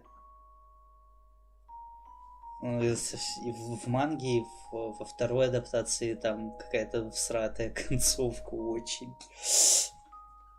Ну, не то, что всратая,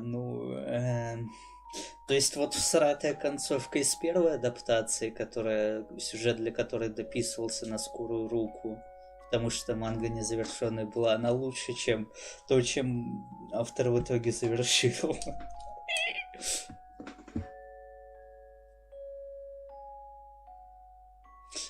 Не читал, не смотрел «Легенду о Героях Галактики», ничего не могу сказать по этому поводу.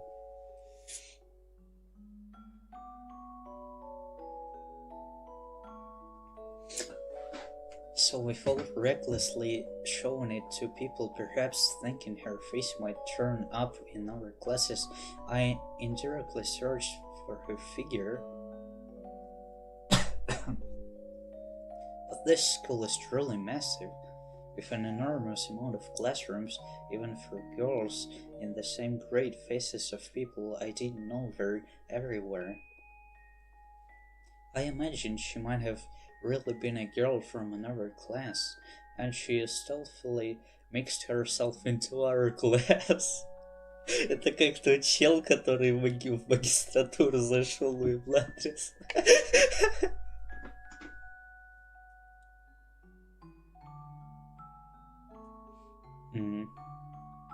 Вальтер волчица.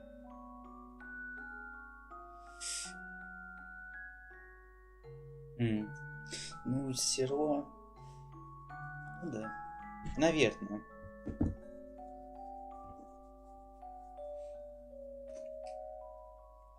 Я просто в основном мангу читаю, потому что... ну, я не знаю, ранобки мне сложно читать их, как бы...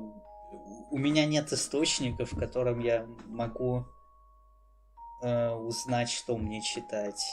Так скажем, а все читать подряд, вот. У меня так друг делает, я ему соболезную, как бы. Серьезно. Я обычно либо ВНки читаю, которые ну, порекомендовали мне или еще что-то, либо там манги читаю, которые я примерно с мангами я могу как-то ориентироваться.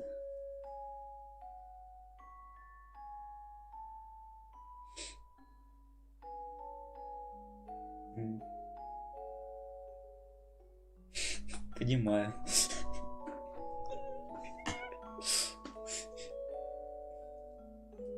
Ну да.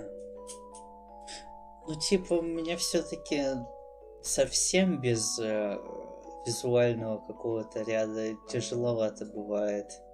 Если совсем душка начинается какая-то.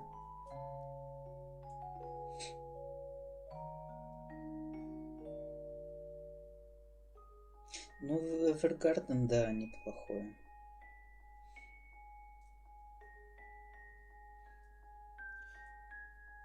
Вот, ну, кстати, вот из экранизации, наверное, это еще хорошо, то, что недавно было Обещанный Неверленд, по-моему, да? Ну, правда, там только первая арка экранизирована побега именно. Судя по тому, что мне друг рассказывал, все дальше в манге очень плохо. Даже в самой манге. Поэтому, видимо, продолжения не будет аниме.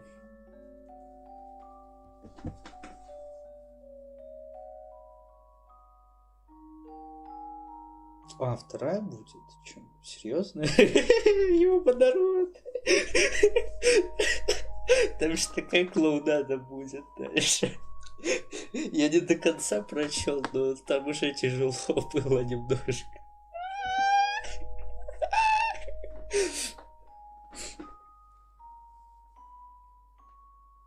Жестко, жестко. Ну, аниме хорошее было, кстати, не знаю.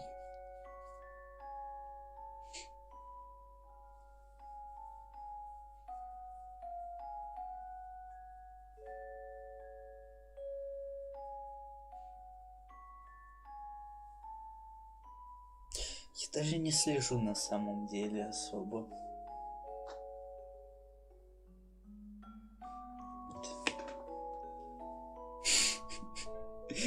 Нереалистично, понимаю.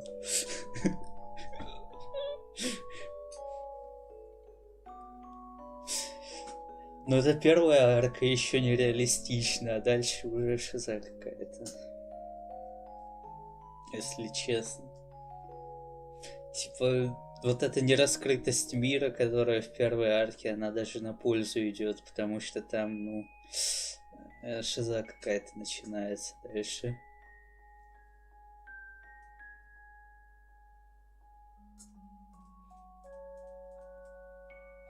Ну, вот это вот... Короче, типичное аниме про преодоление трудностей каких-то. Перешагивание через свой характер, что ли.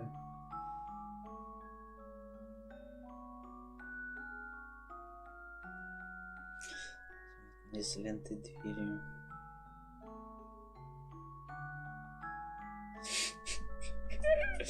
Да.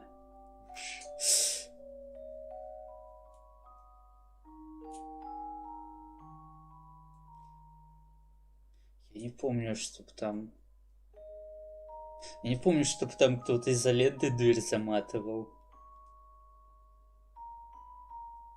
Или это в трейлере второго сезона было, что?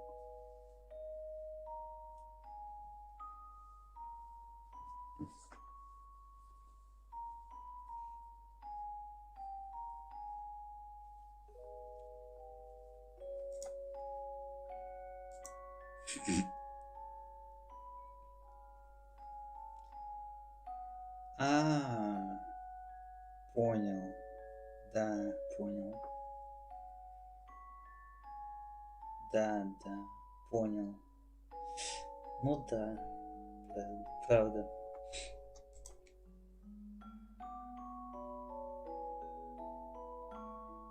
Да, я понял о чем ты.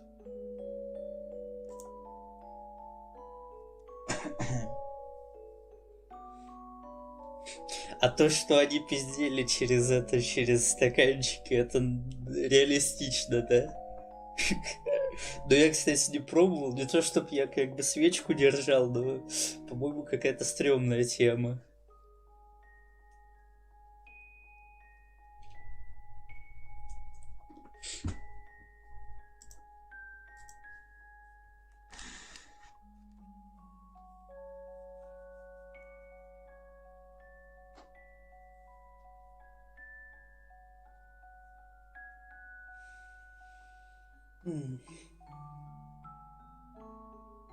Да. Ну, я тоже много где видел, но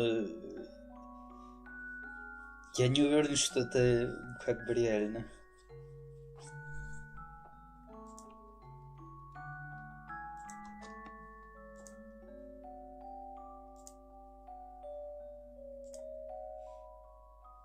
Да. Через банки.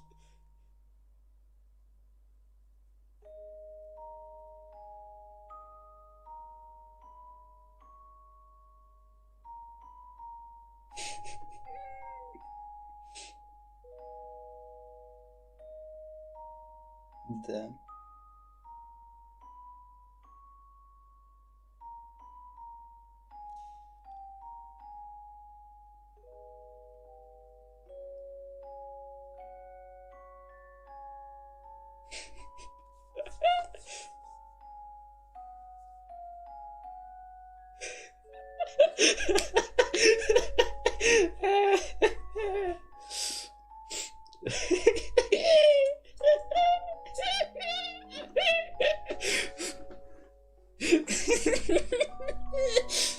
Нормально.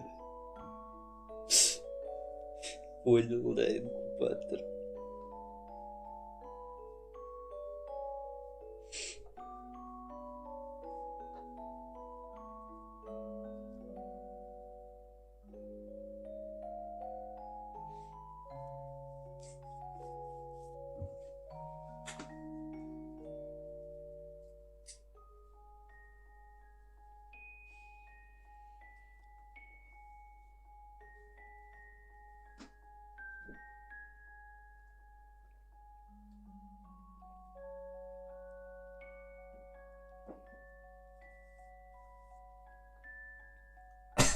Ладно, продолжаем.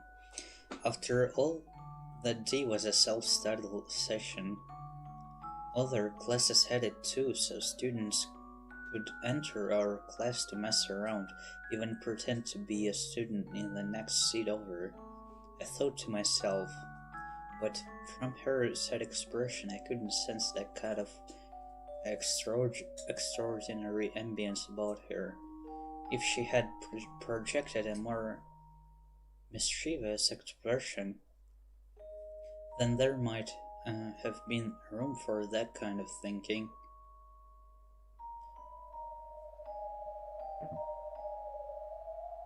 Я не помню, что такое. Или я даже не знаю, что такое mischievous. Сейчас пойду нагуглю.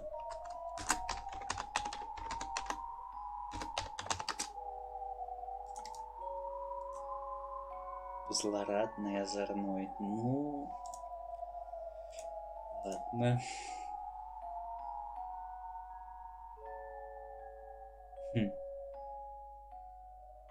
Ну, короче, вжилась в роль Юкая, так скажем. Nanomia bought that camera from the other day. After all that, did it capture anything interesting? Huh? No, nothing at all. Thought so. In the club room, my friends had asked about my spots of war, but I evaded the question. In their minds, they probably wanted it to take pictures of ghosts, and it had taken that fairly suspicious photograph. Even so, I was denying them that. If I showed this photo to them, everyone would probably be in an uproar saying it was a ghost caught on film, but that would contradict my belief that photographs capture the truth. I also thought it was strange, but I wonder, am I not a man of morality? Of course, that time when I felt mortified by those false charges in the science program because I had wanted to dispel those lies. That was my motivation for going into photography. At that time I had thought over and over again what would have happened if the truth reflected in my eyes had developed into a photograph. The only thing captured in a photo is the truth. I had certainly believed so. Because of that, I don't think I can stand this photograph that hasn't captured the truth. Но, кстати, мне кажется, что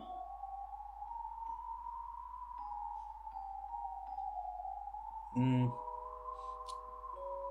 меня всегда было такое ощущение, что в принципе фотографии примерно одинаково выглядят, когда на них смотришь. А ну, в зависимости от состояния человека, он все-таки воспринимает немножко по-разному. Вообще все, что происходит. Не то, что происходит, а просто мир вокруг он по-разному воспринимает. И вообще фотографии немножко по-другому выглядят, чем то, как люди видят.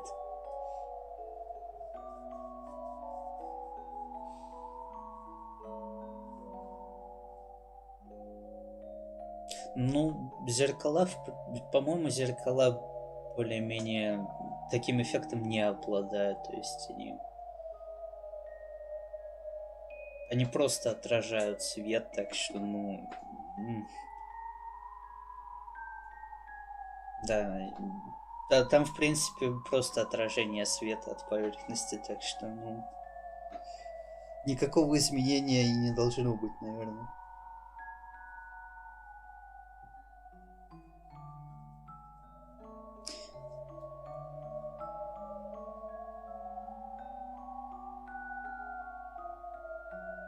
Да. Ну да.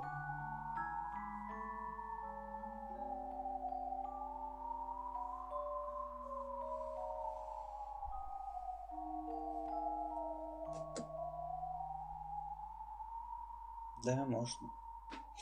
Ну...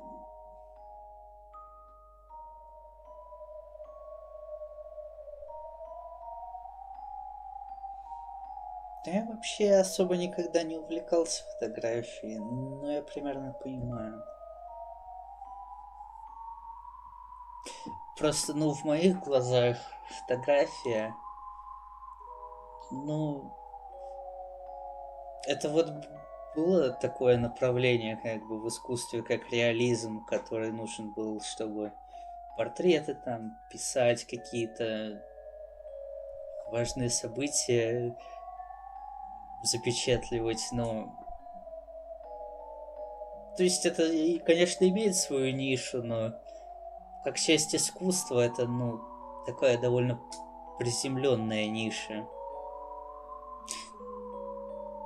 Именно вот реализм, фотография чистая там. Хотя я не знаю, какая еще может быть фотография. Через там какие-нибудь стекла особые, разве что.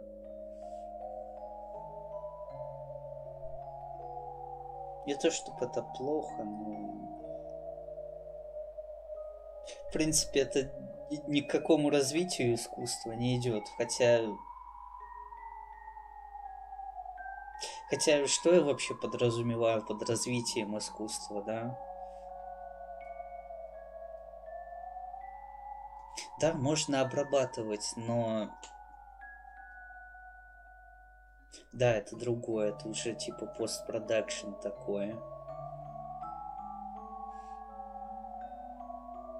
Можно обрабатывать, в принципе, и картину там на самом деле.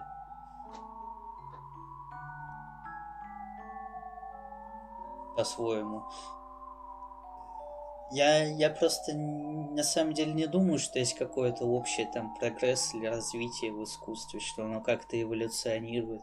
Я имел в виду, что скорее оно изменяется со временем, и вот реализм и там следующий за ним какой-то гиперреализм, он тупиковая ветвь довольно, то есть из него уже ничего не будет, там никакого вдохновения из него почерпнуть на самом деле нельзя, или каких-то интересных идей из него почерпнуть, то есть можно бесконечно там академический рисунок развивать, какую-то анатомическую точность, еще что угодно, тени, рефлексы там наиболее правдоподобные, но в принципе это все, конечно, может говорить о каком-то мастерстве, упорстве, но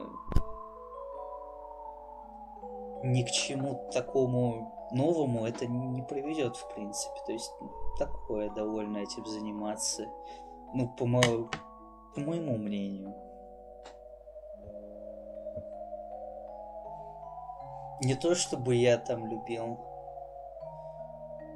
какие-нибудь совсем авангардные течения, типа... Ну, супрематизм интересен, но не как бы со своей именно авангардностью. Супрематизм это скорее течение композиции. Композиция это все-таки один из самых важных элементов в изобразительном искусстве. Ну да. Не, ну это не то, чтобы очень просто, но да.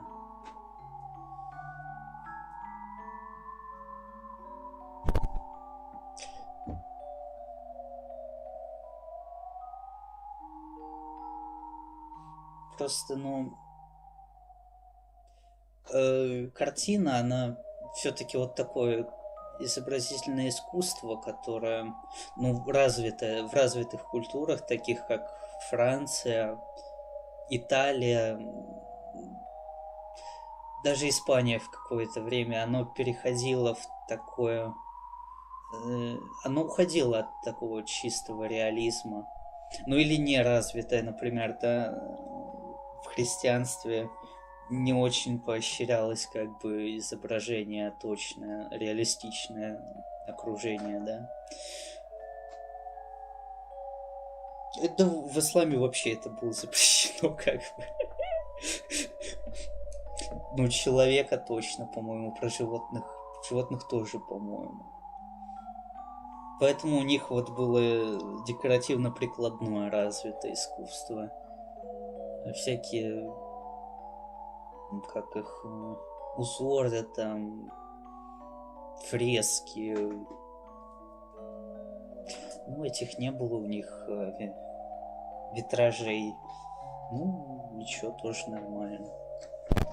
Просто вот все вот эти культуры, как я уже говорил, например, Франция и Италия. В Италии вот это барокко, оно вообще вот это изобразительное искусство, оно из этого классицизма какие-то появились предпосылки для барокко, и барокко после вот снятия этих, ну, не церковных, а скорее даже социальных запретов, оно переросло в рококо, да? И или вот реализм, который после этого, имея как бы своей целью точное изображение реальности, потребность людей в этом выросшую, он как бы он оппозицию некоторую к себе создал, такую как кубизм, допустим, авангард, фавизм, что там еще было, такие вещи. Есть, конечно, отдельные такие школы, как фламандская там манера, да, фламандская школа, как-то так. Ну, это немножко другое, я думаю. Это скорее техника, чем направление целое. Вот этот авангард, я думаю, что это просто порождение популярности именно реализма. Потому что люди захотели отделить вот именно такое концептуальное, такое чистое искусство от, просто такой механической вещи, которая имеет физическую нишу изображения реальности. И вот на самом деле сейчас эту нишу реализма занимает фотография просто. И именно искусство, оно в другом немножко сейчас заключается. Реализм уже, можно, конечно, типа выебываться там своим мастерством, но это не так востребовано далеко.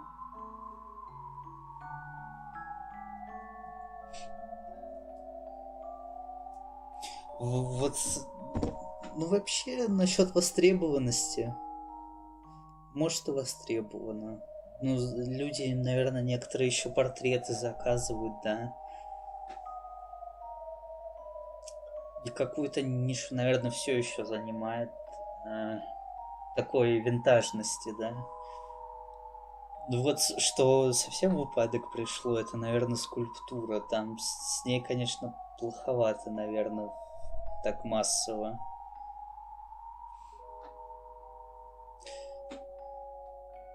Короче, вообще в последнее время искусство, я бы сказал, переходит в такую от какого-то смысла, да, от фокуса на смысле к фокусу на форме своей.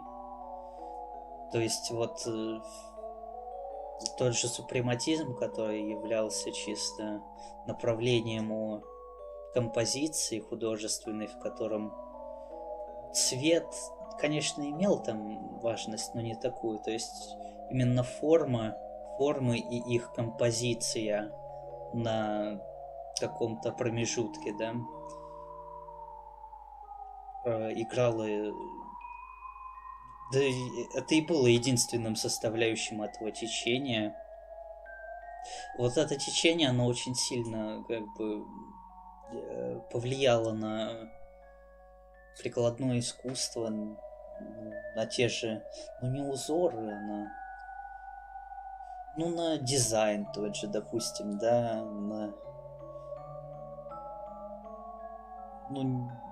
вообще в целом не то, что современный, а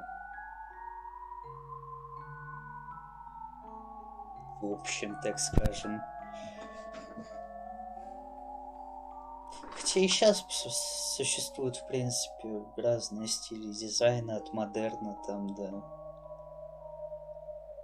Не знаю, что там сейчас. Структурализм какой-нибудь. Что там? Не знаю даже. Я не очень хорошо как бы в этом разбираюсь.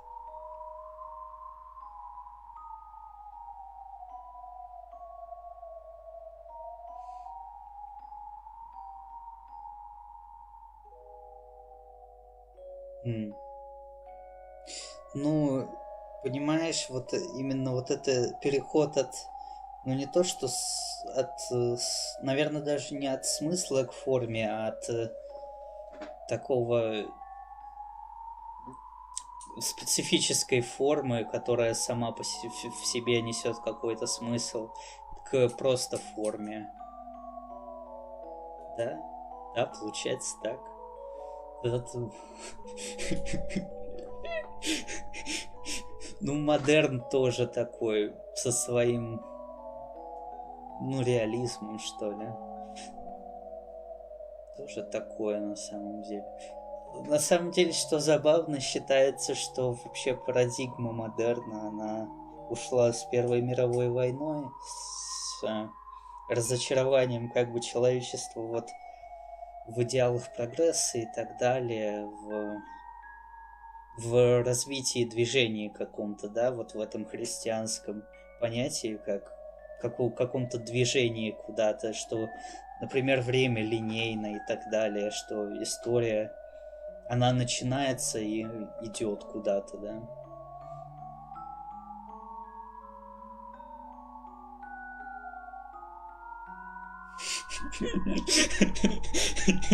Есть такое.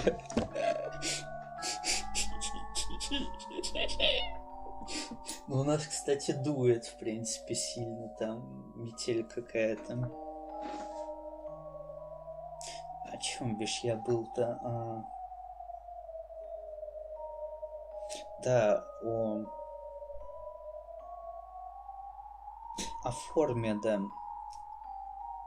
Значит, эта форма просто, она простая и понятна. То есть она вот красивая, и смысла она нести никакого не должна. Ну или некрасиво, кстати, как там какой-нибудь структурализм или что там еще вот это вот. Я даже не знаю, но вот этот стиль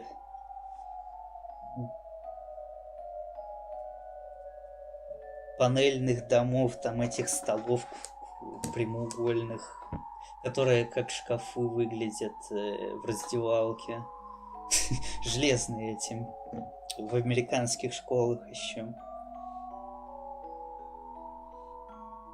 Короче, оно просто современное искусство, больше массовая его часть, оно просто имеет направление разных форм, так сказать, эстетических. Вот и все. Ну, довольно простых зачастую, кстати. Популярных, так скажем. Вот и все. Ладно, это 2 минуты перерыв и продолжим, наверное.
Так, я вернулся. Я, кстати, хотел провести...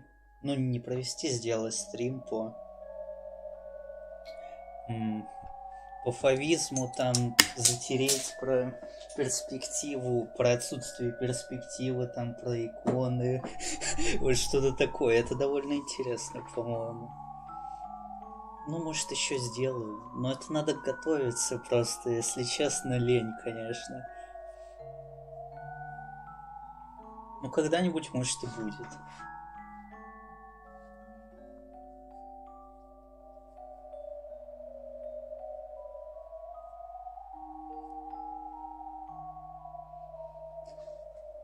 That's not it. Perhaps it wasn't that kind of a convenient reason. Perhaps I was just frustrated. That mysterious girl, I probably knew her, and I was frustrated because I couldn't remember who she was.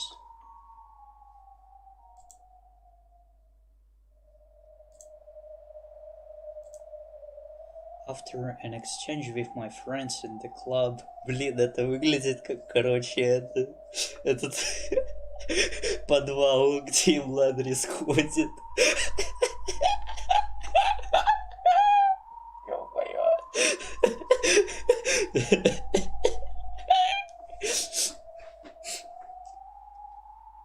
Since we weren't interested in our work, we decided to head home early. Then, in the same orange-tinted hallway from that day, I once again met the same girl. That's right. Now that I think of it, I believe this girl knows what this camera really is. If so, maybe she can tell me who this mysterious girl is captured in this photograph. If you want to know, I can surely tell you. Even though no words had come from my mouth. Regardless, this girl spoke in response to a question I had in my mind before I opened my mouth. Without a doubt, that girl is your classmate. If you remember her, she'll surely be happy with that. There are 48 people in my class. She's the 49th person.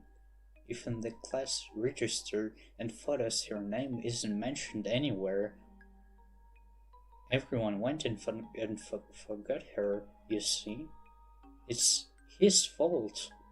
Are you heading out? Yes. Well, how about you try checking everyone's names by the shoe racks? If she's your classmate, everyone has a place to put their shoes, don't they?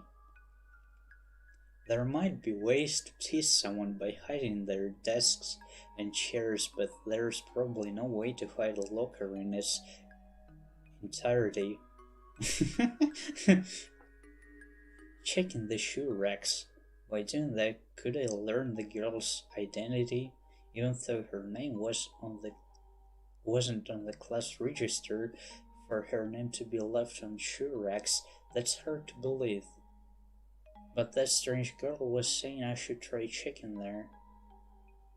That prediction she gave me, if I wanted a surprise the camera would deliver, it certainly did. But if she's saying I should check those shoe racks, maybe once again I'll find what I'm looking for. Well, thanks. I'll try checking it out. You do that. Later.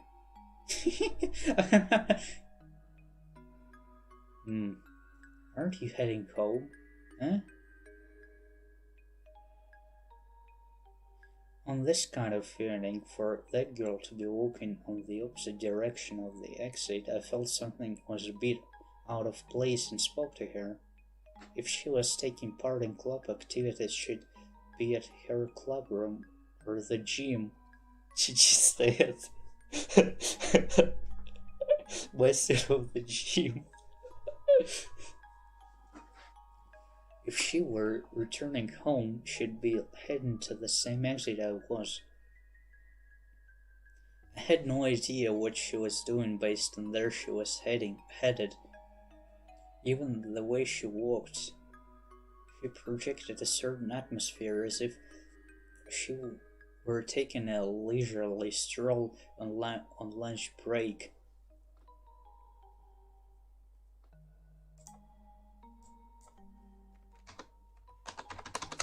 Так.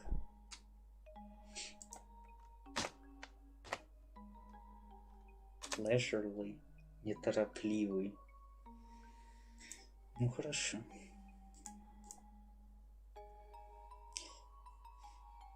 По-моему, кстати, здесь будет какой-то движ с училкой не рисования, короче. Ну, арт-классрум, короче, вот что-то такое.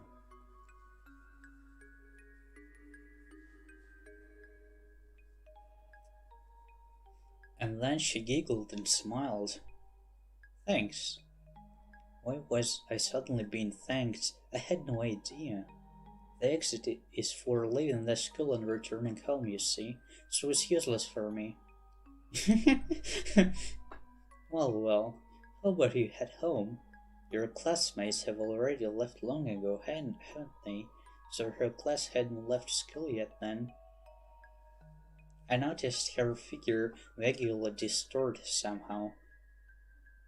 Are my eyes blurry? As if something were in my eyes, I quickly rubbed them, and once ago looked down the hall, and the girl's figure had already disappeared. In front of the entrance, their students take off their shoes. Just as she said, I tried checking the numbered shelves for the shoes of my classmates, and there weren't any shoes or slippers inside them, but there was one shelf labeled with name tag stuck onto it. All by itself, it seemed like it had been stuck on from a very long time ago. It was a worn-out label. Literally, it made me feel its loneliness, as if it had been completely forgotten. I squatted down to read it. The name on that label, with a name tag this worn out, surely it was a student's from many years ago. There's no way I'd know the name. See, I don't know any Marie Moria. I said I don't know any named Marie Moria. Even though I had said those words, I felt as if the smell in the air was beginning to change. It felt like noticing something rotten from the garbage disposal. Just like that, I finally noticed that smell hanging in the air down the hallway.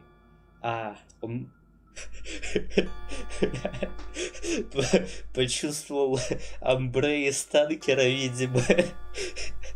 Танкер разорвало, походу, со скелетом внутри.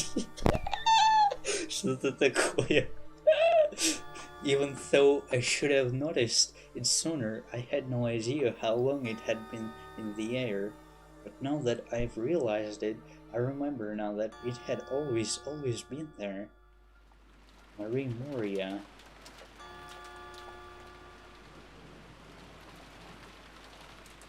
On a rainy day in the classroom, boys and girls were making noise during lunch breaks. This not particularly special or unique scenery went through my mind. In one corner of the room, the girls gathered and carrying on. I was ignoring that, after all, because they were bawling. I didn't treat it like watching TV after a meal, but that was my good conscience. How many bad girls there were? They surrounded the usual target, and they were lashing out at her about one thing or another. Even the guys were ganging up on her. It was a truly distasteful scene, but I didn't stop it. I didn't feel any sense of duty to protect her, and since I didn't feel I had any reason or necessity to fight them, I did nothing. During the lunch period, someone threw a piece of bread at her. Бля. Ну это, конечно, пиздец. Ну, кстати, если бы меня кто-то хлеб кинул, я бы скорее охуел от того, зачем. чем обиделся бы.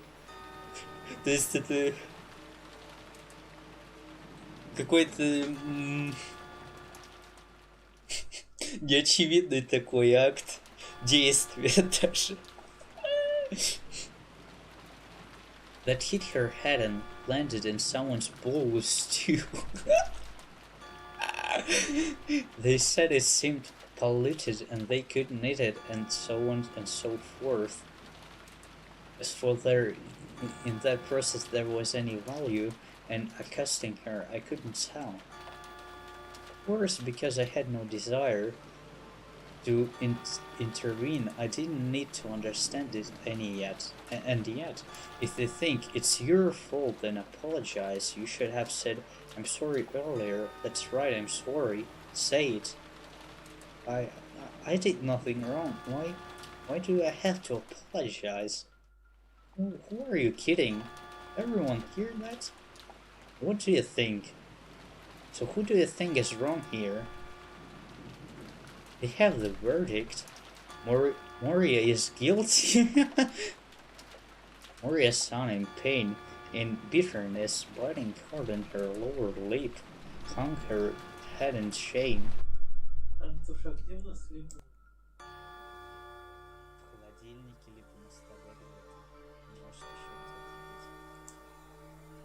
That's right. That girl was Marie Moria. That namesake perhaps had been waiting a long time for me to remember that, and as if it had finished its duty, it began to dissolve with a hiss. Smoke, no, dust took over as it began to disappear. I blinked and looked again, but all that was there was a solitary vacant shoe shelf. But I didn't need the name tag anymore. After all, I remembered. Yes, in my case, there 49.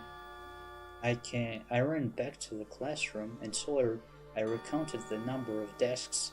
I multiplied them in my mind, added what was left, and по-моему, у них, кстати, одноместные парты. There were 49. This time it wasn't a hiss. With a whoosh, it was as if a huge wind had blown in. The scent in the air in the classroom changed dramatically. Something had changed, for I, who had no idea what the name Maria Moria meant until moments ago, didn't know what it was, but something had changed. I looked at the bell mark, names list on the wall. She was the kind of girl who would bring those to school and have her bell mark score on the wall. Moria starts with M. She'll be towards the end of the list of girls. There is it. Moria Marie. I pulled the photograph from my pocket. I searched near the desk where Maria Moria had been photographed, and in that place was a terribly warped desk. The top of the desk had been carved with grateful graffiti, with cruel graffiti, die, ugly, and the like. It was in bad shape. Even her detachable seat cushion that could be used to protect her head in case of emergencies had been covered with ink and was maliciously stained pure black. I slowly took the cushion in my hand, because it was obviously her name. It was obvious her name would be written on that emergency cushion. Marie Moria. It was clearly written there just like that.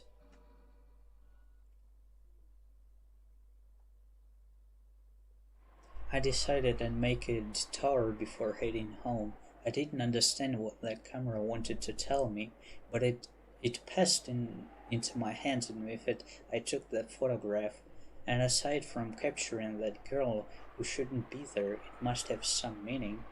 In the classroom shelf was the same field trip guidebook I read last night in my house. By chance I thought to open it, and just as I thought, inside was Marie Moria's name, and I had struggled so hard over and over again to find last night, and in her emergency contact information was a phone number, and even an address had been written down.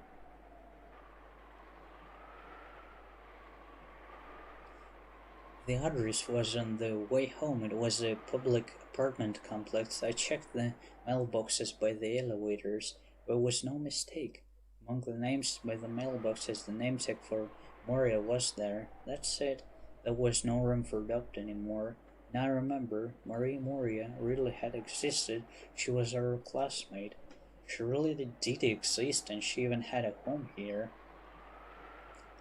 That's right, the photograph had doubtlessly delivered the truth. Now the obvious question to ask is, why did I? No, why did they forget about her? No, it's not like we just forgot about her. Her name had disappeared from everything in school, even her desk. I remembered her name, and maybe only I could find her name in the class register in that 49th desk. Could this be that thing from the school ghost story I often hear about? Now that I think about it, I believe I've heard about this. That's right. That rumor about the creation of the 18th ghost story, that rumor about yokai called Mesa-san that appears in the old school restroom, that girl was in fact a billet student, and that she was killed by a teacher or something, and that she transformed her and whatnot. Huh? Wait, what? Ну, кстати, довольно рофильно, что в английском туалет называется restroom. Как бы... Всегда это забавным считал. Have I really heard such a story before now? And the name of that girl was Moria? What? Did I have a memory like that? Perhaps I'm being sucked into this school ghost story because of that mysterious camera, but this wasn't like a vague's ghost story or anything of the sort. After all, the traces of Marie Moria's existence are still here, because even her harm is still here. Even though it had always been here like this, the truth hadn't been revealed. I stilled myself and I called the elevator. If my mind made up, I couldn't go back. I had come this far. Ну, кстати, если этот рипнулся Канамори, то это что там, кассеты или кассету должны были найти, в принципе. I'll see the truth for myself. Finding the camera, taking the picture of the class, remembering Marie Moria, and finally coming here was probably no more coincidence. Someone, for some reason I don't understand, led me here. Walked the hallway of the complex, the various apartments jostled by the hallway mixed with the smells of daily life in the various apartments.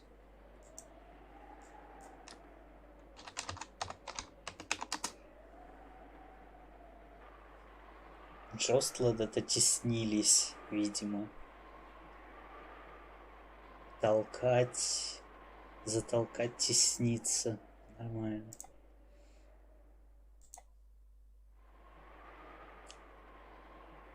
On the plus side, it was overflowing with life, but on the downside, the place seemed stagnant with an unwelcoming atmosphere, and so I finally arrived. Moria, right here. Affixed to the nameplate was a card written and stained in marker and written in small print after the last name Moria were the names of 4 family members. Maria's name wasn't on there. Wait, that's not right. It's a 5-member family. I let loose a small breath, summoning up some courage. I rubbed my eyes.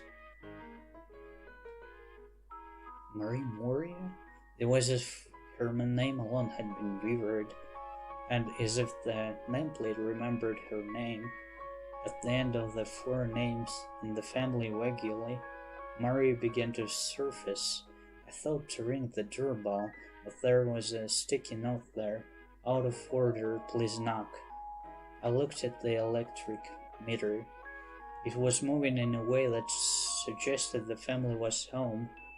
On the way there, on the way here, there were still apartments with the evening paper at their doors, but there was no paper on their doorstep. That's a sign someone is home. I swallowed hard, and then once again I looked at the door plate with the name Marie. And then I knocked. I wanted to know the truth, code and camera, but what kind of truth was it? I had to find out. Finally, I heard the voice of a middle-aged woman say, "Who is it?" Perhaps it's Maria Moria's mother. I sensed her put on sandals in the entrance and then looking through the peephole. Even if she misunderstood what I looked like, I couldn't have looked like a high-pressure salesman, as if to make sure the door opened the chain on. As the door opened, along with all kinds of smiles, an older woman's face, more beautiful than I had imagined, peeked out. "Oh, young man, what's the matter?" Excuse me, might you be Maria-san's mother?" "Well, yes, I am, but which of the two are you asking for? If it was like the nameplate read, then there were two other sisters aside from Marie and the Moria family. I thought that's what she meant by which of the two.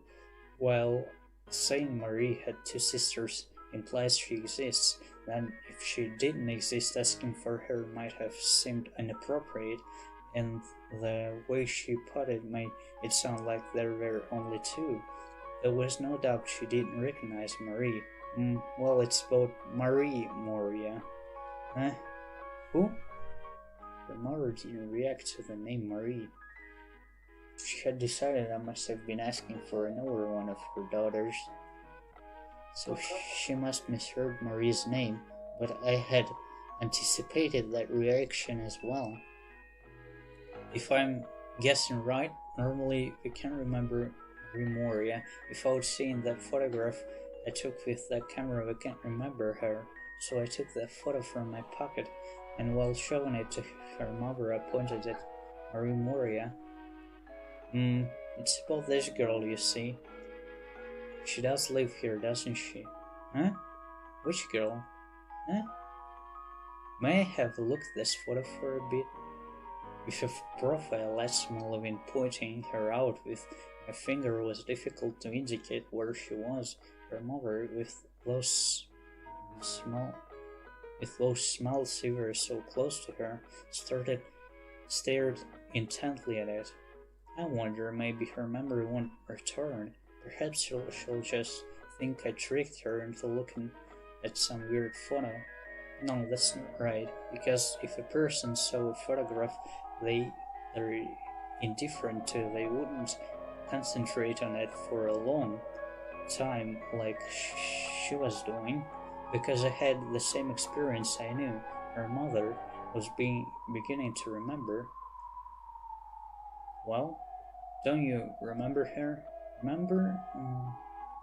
I could tell her words were trembling with uncertainty. I could clearly see irritation that she couldn't say for sure she didn't know her. In her house, perhaps she didn't really have a family of four, and a memory might be reviving in her mind that she had family of five, and then in a whisper she muttered, "Marie? Yes, it's Marie's son." I repeated that. At that moment she realized the truth about her family. At the same time she burst with emotion. She screamed. That's...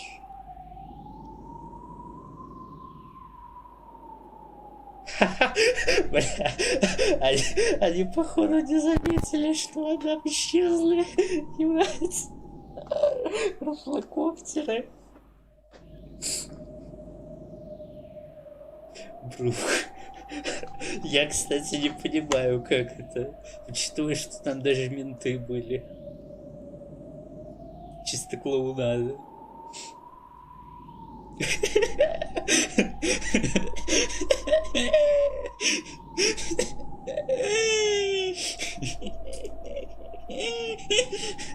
Да, шок-контент.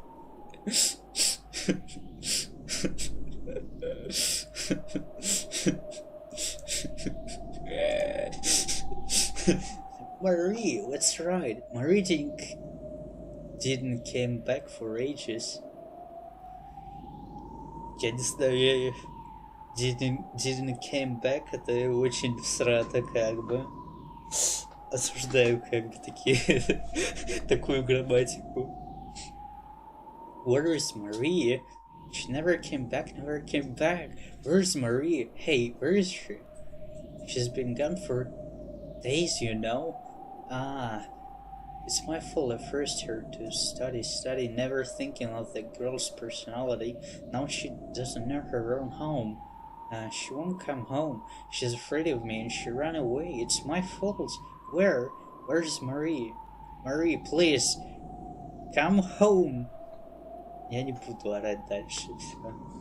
I knew those words were deranged, but this was the first time in the life I had seen a scenario so befitting the word. Perhaps if that chain hadn't been on that open door, the woman might have come laughing at me while she screamed for Marie to come back to her. The woman ran back into the house. I didn't know what she was doing, but I had a hunch. Maybe she was searching for remnants that she truly had a daughter called Marie, and that was traces had always been right by her side until now, but she had never noticed them. For her now, perhaps she was seeing something like Marie's favorite mug. Even in the cupboards there should have been things belonging only to her family or four. She must be seeing the fifth member's things now. She might have been gathering those things in the confusion as I heard a great clamor from within, and maybe she'd thrust those things upon the rest of the family to prove Marie existed. But her family likely doesn't remember the name Marie, as long as they don't see the photograph, that is. Those violent sounds were probably the sounds of those cupboards being turned inside out. Of course, without stopping there, she continued to scream and call out Maria's name. I came here intending to ascertain the truth, but what I have been waiting for was just a strange conclusion. I don't doubt that Marie existed anymore, and Marie's mother remembered her as well, but even though we remembered Marie's existence, it doesn't change the fact that she does not exist, even though she isn't here now. We remember her as she was. I wonder, did I do something absolutely terrible? Pictures are cruel, aren't they? They record the truth for eternity. The mysterious girl had said that as if she knew the camera's true purpose. Photographs certainly said the truth, but that truth wasn't always limited to that person's happiness. If I hadn't brought that picture to her attention, that woman would have probably continued believing she had a family of four. Да я скоро заканчивать уже буду, кстати. Давай, удачи. У меня тоже надо будет в магазин идти скоро. Минут через 20. If I hadn't brought that picture to her attention, that woman would have probably continued believing she had a family of four, and she would have spent her life in relative peace. However, I forced her to remember that Marie, one of her daughters, had disappeared long ago and didn't return. That wasn't all. Even her existence had been forgotten by the entire world. So I wonder if I can understand her cries of lament searching for her daughter. No one could understand. She repeatedly called Marie's name, but the rest of her family couldn't understand whose name it was. things were thrown or fell down with loud crashing noises, but I couldn't sense she was coming back to the entrance once more. This time she might release the chain, open the door, and come charging at me. I ran away. Was it because I was afraid of a woman's madness, or was it because I couldn't face the truth the photograph revealed? I couldn't exactly understand why, but I was absolutely terrified. Takeshi Nanomiya began to run away from the apartment complex, never to return again, and yet he could still hear the mother's screams for Marie. Her screams echoed in the chasm of the complex, and they were screams that sounded as if they came from another world.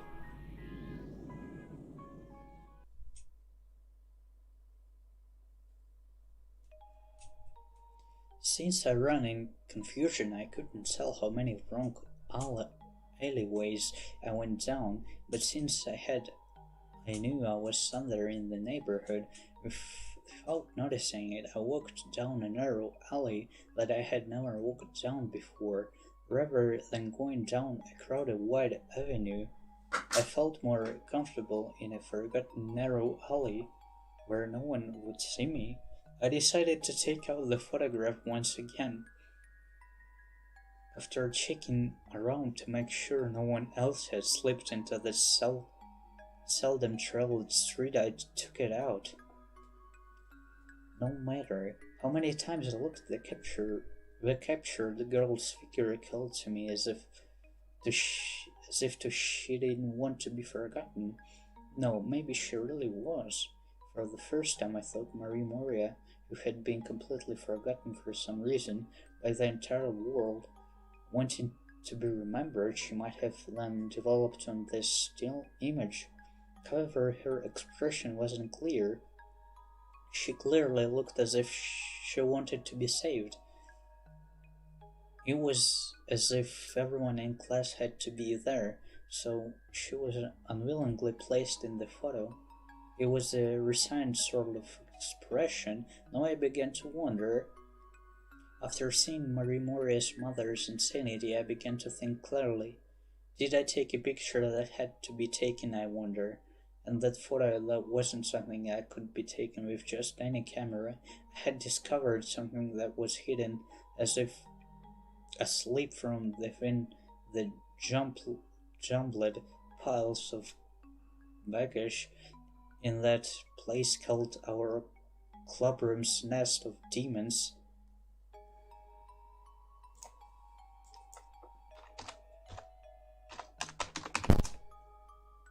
Jumbled — это перемешанные, наверное. Ну да.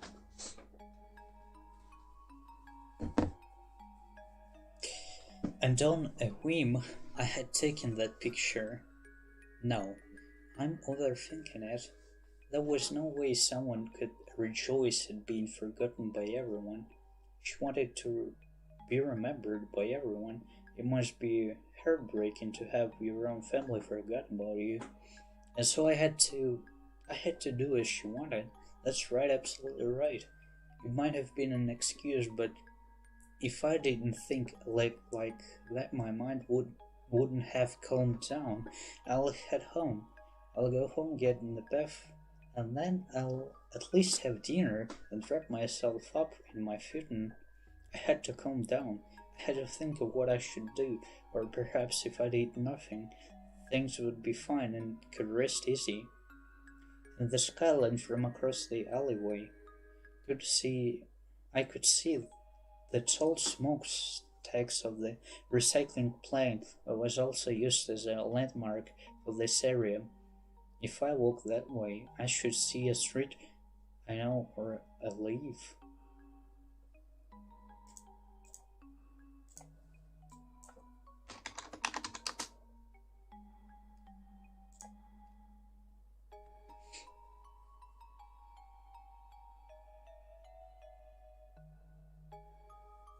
Так, что такое Ливи? Это, наверное, Ви. Дамба. Ну ладно.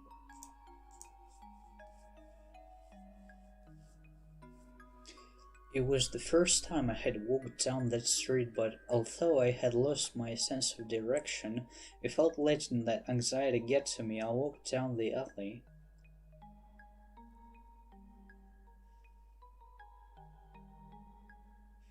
But the alley had many turns and bends. In many places, sometimes like a maze, it would branch off, and as if the alleys were playing tricks on me, they would end in mischievous dead ends. По-моему, я уже гуглил, что такое mischievous. Да, озорной. Неважно. The irritation of not finding a street I knew, since it let me briefly forget what happened at the apartment building, caused me to curse aloud without restraint. Huh?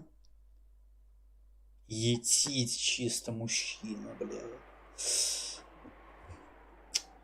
In such a narrow alley, I was startled to find in front of me a looming figure standing in my path.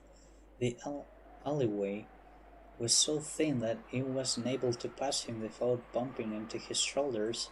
I wasn't curious to try it either. Regardless, the figure in front of me stood idly in this narrow alley, blocking the way. That figure, in contrast with the broken bicycle, the rain-stained washing machine, and the mistreated plants that lined the alleyway, he didn't seem like he belonged here. My first impression, I felt like he was an old British gentleman from a century ago. With a British gentleman's style, he wore a top hat on his head, a suit of some refined taste, and he even had a cane.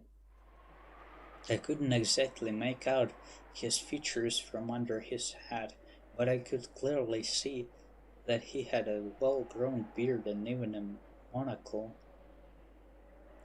He didn't look like he belonged at this back alley at all, and it wasn't as he was doing anything aside from merely standing idly blocking the street.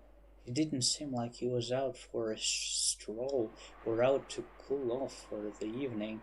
No, rather he stood fixed, facing my direction, looking as if he were expecting me. I started to feel a bit uneasy. Thankfully, there was another street nearby, since I didn't want to pointlessly get near that strange person, pretending as if the world had somehow carried me onwards. I then turned down the over alley. As long as I could see the recycling plant's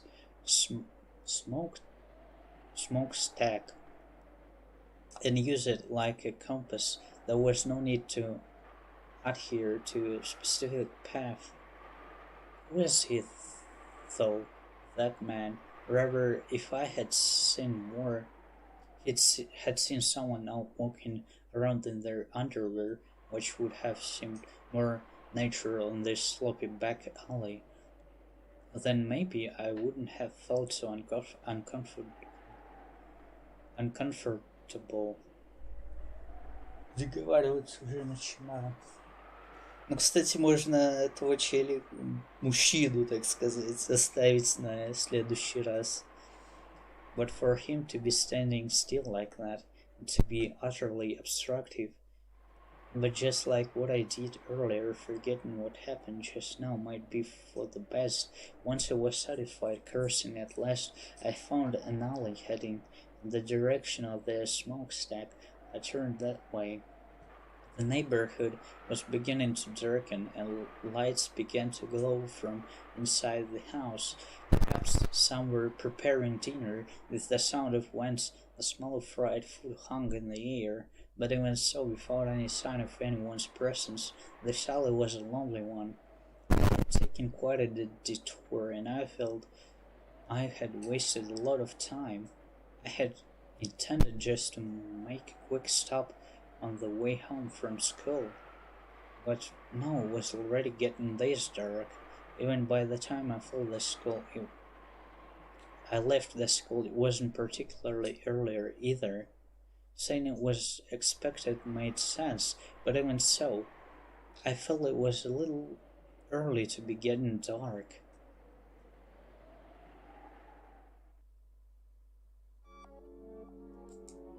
Ладно, оставим этого мужика на потом.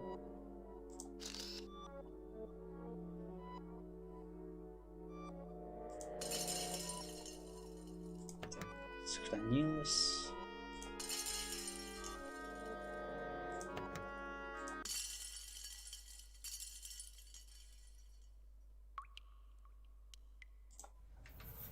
Что там есть что-то? Ну, Marks. Since the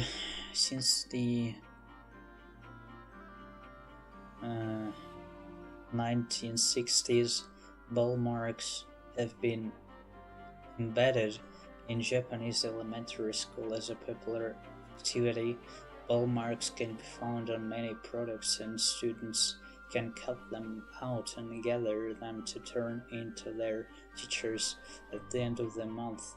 Depending on how many ball marks students turn in, the school benefits by receiving funds from the Ball Maker Foundation, and they can use those funds on school supplies and equipment. Интересно.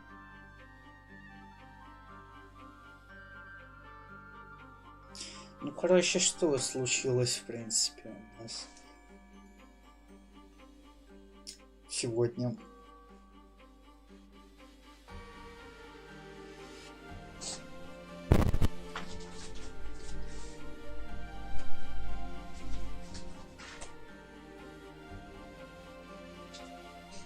Тут, в принципе, была эта очевидная идея, что этот эскапирующий человек, который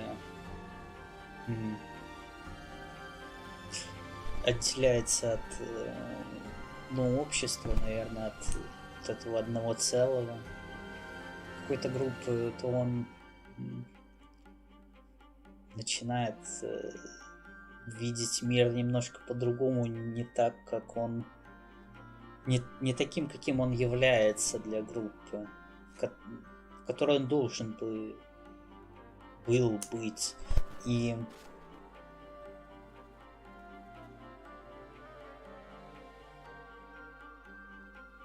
что, в принципе, вот этот мир, да, который как будто бы вот эти души в нем существуют, которые пожирают всякие духи, не очень дружелюбно настроенные, что он не такой мрачный, так как в нем существуют свои определенные правила и законы, в результате чего, собственно, этот Канамори, он тоже как бы довольно стрёмно, кстати, помер и не стал как бы юкаем отнюдь. То есть, в принципе, все, конечно, плохо, но надежда есть какая-то, что-то такое. В остальном, ну, пока непонятно, что будет дальше, наверное. Мне интересно, кстати, довольно. Посмотрим, что будет дальше. Я хочу эту училку из Art Classroom увидеть. Там один мем с ней видел. Короче, спасибо всем, кто смотрел там это туда-сюда.